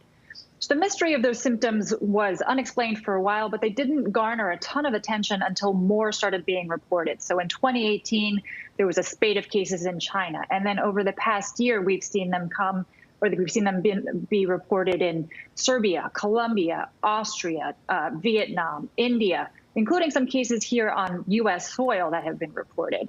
And so that really got the attention of the agencies where personnel were feeling sick and ultimately of the federal government. So early on in this administration, the Biden administration launched this big multi-agency effort to encourage employees who suspect that they have had these symptoms to report those cases. And they've been crunching all of those numbers and really importantly, connecting some of these people who have been feeling so sick to medical diagnosis and care.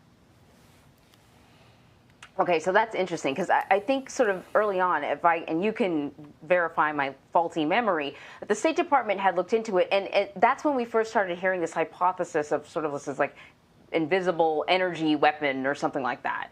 And so the call goes out, if anyone has any of these symptoms, we want to hear about it. And the CIA does a more formal report. Is that what we're seeing the results of?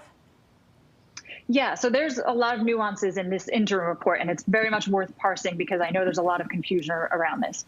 So the CIA has approached this from an intelligence standpoint, right? And so based on an analysis of these now 1,000 plus cases that have been reported by U.S. personnel, they've said that it is unlikely that there is an adversary or other nation state, including Russia, which had been sort of the informal, unofficial. In recognition of your resilience and in appreciation of your dedication and continuing contributions to the service, despite injuries incurred in the line of duty in Havana, Cuba. I've read this so many times because it's on the award that hangs on my wall. I don't think any of them realized what a big deal it was until we started talking to people and telling them our stories. The night of my event, March 17th, 2017, I was standing at the kitchen window. I was washing dishes. And in the midst of washing the dish, all of a sudden, I felt like I was being struck with something.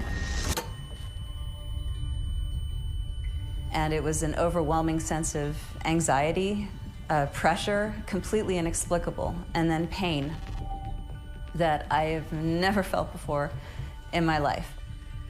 All of a sudden, I heard what one of the security officers had said to someone else just a couple of days before. Look, we don't know what's happening, but if you think something's happening, get off the X. And I heard that in my head, get off the X. And it was almost like I had been unplugged and a spell was lifted and I moved. And that was it. I kind of just walked down the hall in a daze. And by that point, we had all heard the stories in the embassy of things that were happening. I have never covered a story as bizarre or mysterious as Havana Syndrome. So here's the first report that came out from the doctors at the University of Pennsylvania. They wrote in their conclusions here, these individuals appear to have sustained injury to widespread brain networks without an associated history of head trauma. What we can't understand is why these people's brains look like that when they have no history of anything hitting them in the head.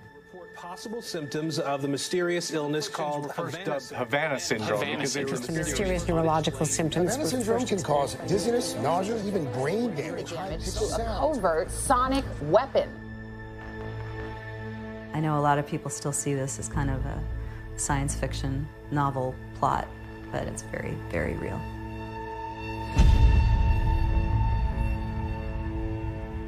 I'm fighting an invisible enemy.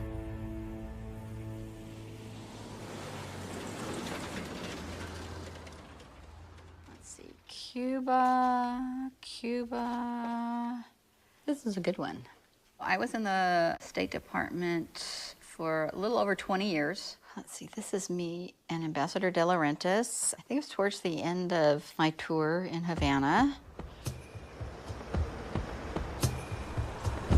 I got there before the embassy became the embassy. Shortly after I got there, we did the big signing and the whole hoopla, we had the big party. On a day when symbols mattered, the Stars and Stripes raised over the U.S. Embassy in Havana. We were so thrilled to be sent to Cuba at such a time. Just a few hours ago, this communist nation welcomed President Obama, who became the first American president to visit here in 88 years. We felt like we were part of history in the making. It was impossible not to feel that way. Starting in 2016, U.S. diplomats and spies who were serving in Cuba started experiencing these strange sounds and physical sensations, mostly in their homes in the Cuban capital, and then started coming down with these bizarre, unexplained symptoms. We heard the strange cicada sound at our house, I would say 2, 3, 4 nights a week for 30 to 60 minutes over the course of several months. I think when we went out on the porch and made that recording that night, you got hurt. Like a metallic cicada sound. You hear that, dog? That's crazy. It was persistent, very, very loud. I was always sitting in our bedroom in front of those French doors with just glass between me and the sound. You know, I didn't have a sense that it was dangerous. I started with the vertigo and the tinnitus and that brain fog. I could actually feel my brain shutting down, like it just, everything kind of went black. I'm standing and it's feeling as if I'm being pushed, like you're being smashed from the top of the head into the ground. That particular symptom, it was many months after I had come back to the States before I started feeling that one. The neurologist said to me, he says, Kate, what you've got here is, it's as if you aged 20-something years, and you have those changes all at once. Something had happened to me, and the more I ignored it, the worse I got. It had gotten to a point where I quite literally wasn't functioning as a person. I couldn't remember anything. My head was in so much pain. My ears were ringing. We all had different sensations. We all heard different sounds, or in my case, didn't hear anything at all. Why? Why are they so different? One theory that we bounce around sometimes is maybe they're experimenting with dosing, right? So they hit some of our people with a really strong blast. In our case, it felt like whatever they were doing, it was farther away, like a lower intensity thing. Are we guinea pigs? Are we test mice? A little bit, felt like it. Early on, the government explored every possible theory for what this could be. Maybe it was some type of a surveillance operation. Maybe it was some type of attempt to harm them. Maybe it was something in the environment, a toxin or a pesticide that they had breathed in. I think at the very beginning, weird. It was very hush-hush. Something is going on that the department doesn't know what it is, and we just need to be careful. People started to raise the possibility that this was psychosomatic, that it was mass psychogenic illness. Several of us went to the security office. We listened to the sound that they had recording, and I'm like, wow, that's the sound I heard. They were pretty much, no, you know, you're wrong. You're not, you didn't hear that. So that was the start of trying to figure out how to get people to believe me. I don't think anybody wants to be a victim, but there's nothing in the world that's worse than being a victim that everybody doubts. Yeah. I mean, or they think you're a conspiracy nutso or something like that, but you genuinely feel like the VA is not doing anything for what's going on with you. Huh. As a journalist who's been covering Cuba for decades, it's always complicated. When I went to Havana and interviewed the intelligence officers and the medical doctors down there, they denied everything. Did you do it? Esa pregunta yo tengo que decirle inmediatamente que no. The Cubans said they had tested everything. They had sent all kinds of experts to the neighborhood where a lot of these people had been hit and had found nothing awry. Tonight, the State Department ordering most of the American staff at the U.S. Embassy in Cuba home. The rare move in response to mysterious attacks against 21 U.S. diplomats. The Secretary assessed this was the only way to significantly reduce the risk to our diplomats and their families. The fallout from this has been profound diplomatically for Cuba, for the United States, because it basically shut down diplomatic relations between the two countries. Yeah, which was starting to look good. It was heartbreaking to leave. It was heartbreaking to have the relationship with Cuba that we were building collapse. It almost felt like we were giving up in a way, like letting the bad guys win, the people who did this, if someone did this deliberately. I actually got a call from someone at the State Department and said, "Is this Dr. Hoffer?" And I said, "Yes." And he said, "Dr. Hoffer, this is the State Department. We have a problem." Dr. Hoffer was able to do a lot of testing, especially on the delicate inner ear organs that govern balance. If you take the whole group, that they uniformly had dramatic damage to the otolithic organs, which are the gravity organs. So not just a little bit abnormal, all of them were abnormal. Press the middle button when finished. As more and more cases emerged, the government realized they were going to need one facility that was able to really evaluate any new case that came forward. And that's where the University of Pennsylvania came in. The doctors were able to determine that the Havana syndrome individuals had brain injuries that were very similar to a concussion. They found that the Havana syndrome brains had less white matter and less connectivity in them. And that led to what doctors started to refer to as a Like they've experienced concussive trauma. It's wild. brain network disorder. I still didn't completely believe it. And I would ask Dr. Swanson constantly, "Are you absolutely sure this can't be psychosomatic?"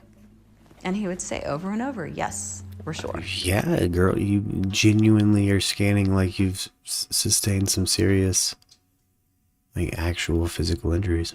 There are certainly some components that could be argued away, but there are others that can't be. And it's those that make us know that this is real and not psychosomatic. The doctor writes, "It is my opinion that my current symptoms are a direct result of the environmental exposure she suffered during her work assignment in Havana, Cuba in 2017. I think I was at my peak when I first got to Cuba, and then it went downhill from there. I see thank you, myself, Rock. You have a good day, bud. and there isn't any You physical have a good day, Rock. problem that I can see, and I'm still seeing me, but it's not me. And so it's depressing and it's overwhelming, and I'm still trying to deal with it." I spent about 9 months trying to do my old job, little pieces of it, a few hours a day. And I felt sick all the time. I had horrible headaches all the time. I had to grieve it because it's a loss. I am not the woman I was before when I went to Cuba. I'm not that person anymore. I had to go back to the department and say, "I think I'm broken permanently."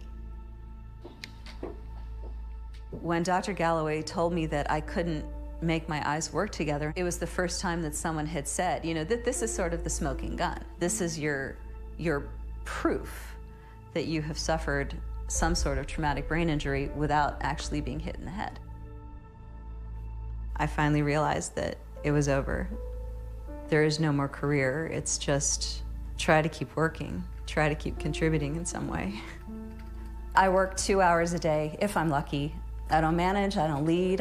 Everything that's happening for me is happening below the surface. It's 4.5 years of excruciating headaches. It's 4.5 years of stumbling, losing my balance. It's 4.5 years of vision degradation. People don't understand what this kind of brain damage can do to you. Symptoms are not what we have. You're dealing with CTE. Have injuries. So it is all in our heads in the sense it's a brain injury. It's inside my skull, but it's not imagined. I do not believe The department took me seriously. It was always, we'll get back to you. If we ask for more information, we'll get back to you. I have to ask myself, are they trying to disprove us, or are they trying to prove what happened? We cannot definitively sit here today and say, this is the machine or this is the thing they used to cause these injuries. We are not aware of a technology that does this. We've never seen a technology anywhere in the world that does this to people. The longer this went on, the more government agencies that were pulled in to trying to figure out what was happening and how to stop it. The military was looking at it. The intelligence agencies were looking at it. And the State Department commissioned a report from the National Academies of Science to assess these injuries as well. In the room where we sat listening to these people, you could have heard a pin drop. All of this to us was simply unlike anything that we had ever heard, and clearly something that had to be real. The committee felt that these acute symptoms were more consistent with a directed radiofrequency energy attack and explored possible related mechanisms. We looked at 4 possible mechanisms, but came up with one that we thought was most plausible, and that was pulsed microwave energy. The National Academy of Sciences report was really helpful in saying, yes, it's our belief that these are directed energy attacks, that they are real, and that they were perpetrated by somebody, a state that has this kind of technology. We know that Russia is one of the nation states that has the technology. There are some others, and it's very concerning to think that our adversaries might be using this kind of attack against our employees to undermine our diplomats, to undermine our intelligence personnel, to undermine our military personnel. The Russians are the only country I know of who have previously targeted American diplomats with microwaves, although for a different purpose. That puts them at the top of a very short suspects list. The problem here is that this is all conjecture at this point. The American embassy in Moscow. For years, the Russians bombarded it with microwave radiation. Many employees there developed blood problems. American officials protested, but also insisted there was no connection between the radiation and the problems. By the time I arrived there, people were still very upset about the fact that it might have been Russia. That's crazy. We were just talking earlier, you know, now that we've deployed troops, that I don't really know what all Russia has. reality of this microwave signal had been kept from them for years and years. If you're talking about the State Department and the bureaucracy, we had a similar problem that the Havana Syndrome people had, which was that people were saying, oh, it's Embassy Moscow, these people are imagining things, this is mass hysteria. There was a tendency on the part of the bureaucracy to ignore this problem. I have more than a dozen clients who are from multiple agencies, State Department, and the CIA. And they have been victimized by whatever this is. And I'm there to try and find out what happened to them and make sure their health is taken care of. I mean, I started in this case in 2013, 3 years before Havana took place. And Michael Beck, my first client, who then was an NSA, National Security Agency employee, had been impacted by what we believe to have been microwaves in 1996. They're probably in here. Where this alleged incident happened is classified. The circumstances to why he was there is classified. NSA wouldn't tell me what any of that information was. Whoa. So how am I supposed to help being file a this workman's spy. compensation claim when all of the information is classified? Man. In October of 2014, NSA finally gives me a document. The National Security Agency confirms that there is intelligence information from 2012, 4 years before Havana, associating the hostile country to which Mr. Beck traveled in the late 1990s with a high-powered microwave system weapon that may have the ability to weaken, intimidate, or kill an enemy over time and without leaving evidence. The 2012 intelligence information indicated that this weapon is designed to bathe a target's living quarters in microwaves, causing numerous physical effects, including a damaged nervous system. And this is the document that the US government, the NSA, the CIA, and others need to respond to and say, what did you mean by this?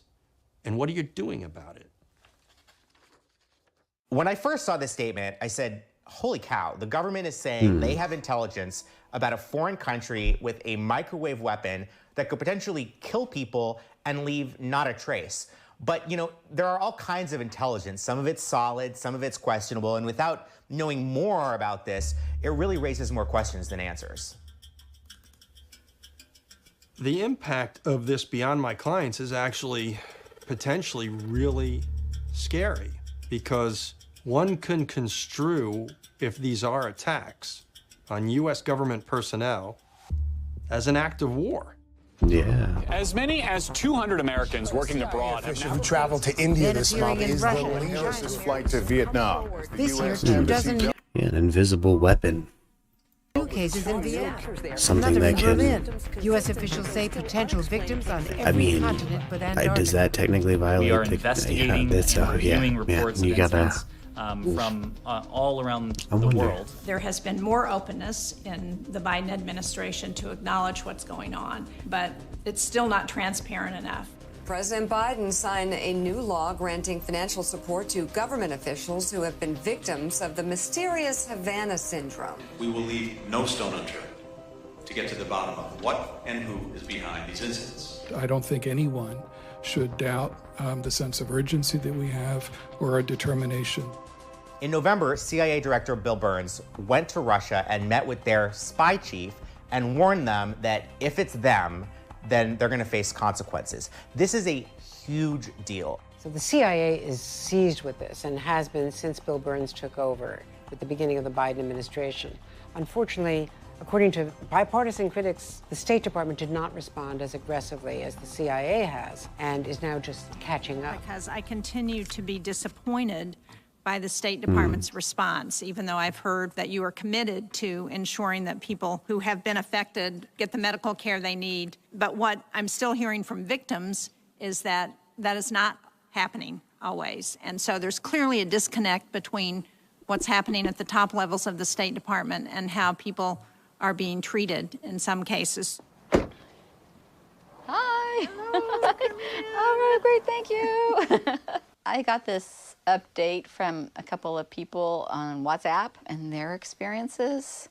It's depressing and it's aggravating, and part of it is like the department's had so much time and they're still treating people the same way. It's been a long journey of trying to find health care. Okay, so referral request, follow-up. The department's still not meeting needs for health care. I'm pretty sure I have tried most of these. I tried them. I cannot get treated in this state because although I have workers' compensation, I was not injured in this state. So no one will treat me. I feel invisible. I feel, I am trying all this stuff and I'm ignored. They expected their agency and the US government to take care of them, to take them seriously, and they haven't.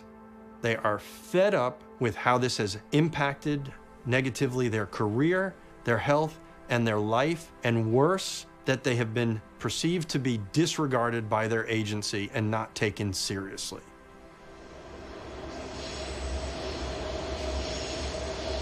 Understandably so. They If you would have like told to receive me some in care. August 2017 that 5 years later we would still be It's covering wild. this with no answers about who did this, why they did this, or how they did this, I wouldn't have believed you. I would have said the best intelligence agencies in the world are gonna figure out if someone is attacking our diplomats or not.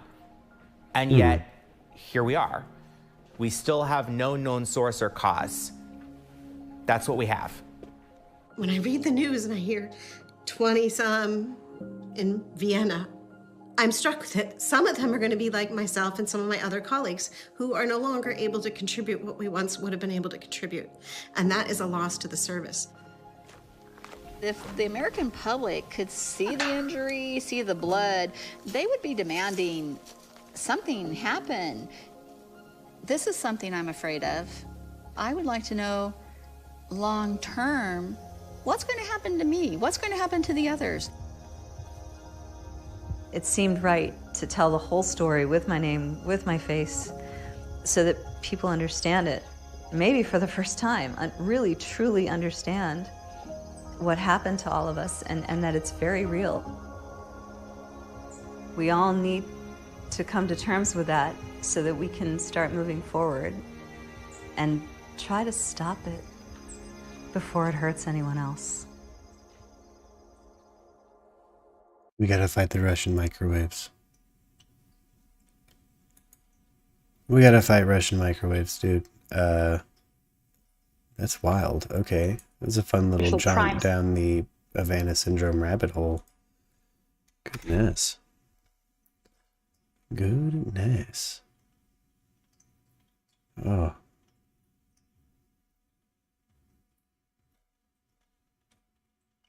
Let's see.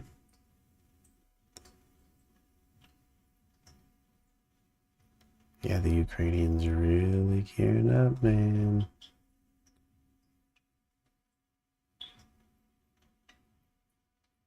Oh, is he actually going to do it? Amassing quite a war chest ahead of the 2024 election.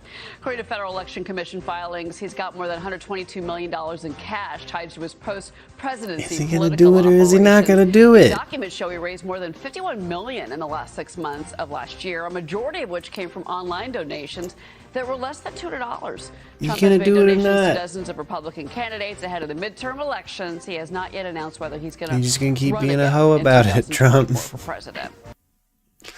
Good night. All right. Well, you know what we got going on this evening, guys?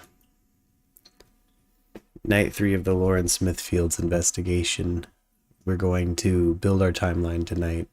So I'm going to go ahead and bring it on in and get some food in me, get ready for the Lauren Smithfields stream, and I'll see you all there. Justin, thank you so much for hanging out with me, bud. And we'll, oh, he might be away from Mike. But I'm going to hop on out of here. Let's see. Let's get a little outro music though. I think that's only fair. Right? Something a little chill to go out on. You know? Like the huge. This business. Be sure to like, share, and subscribe.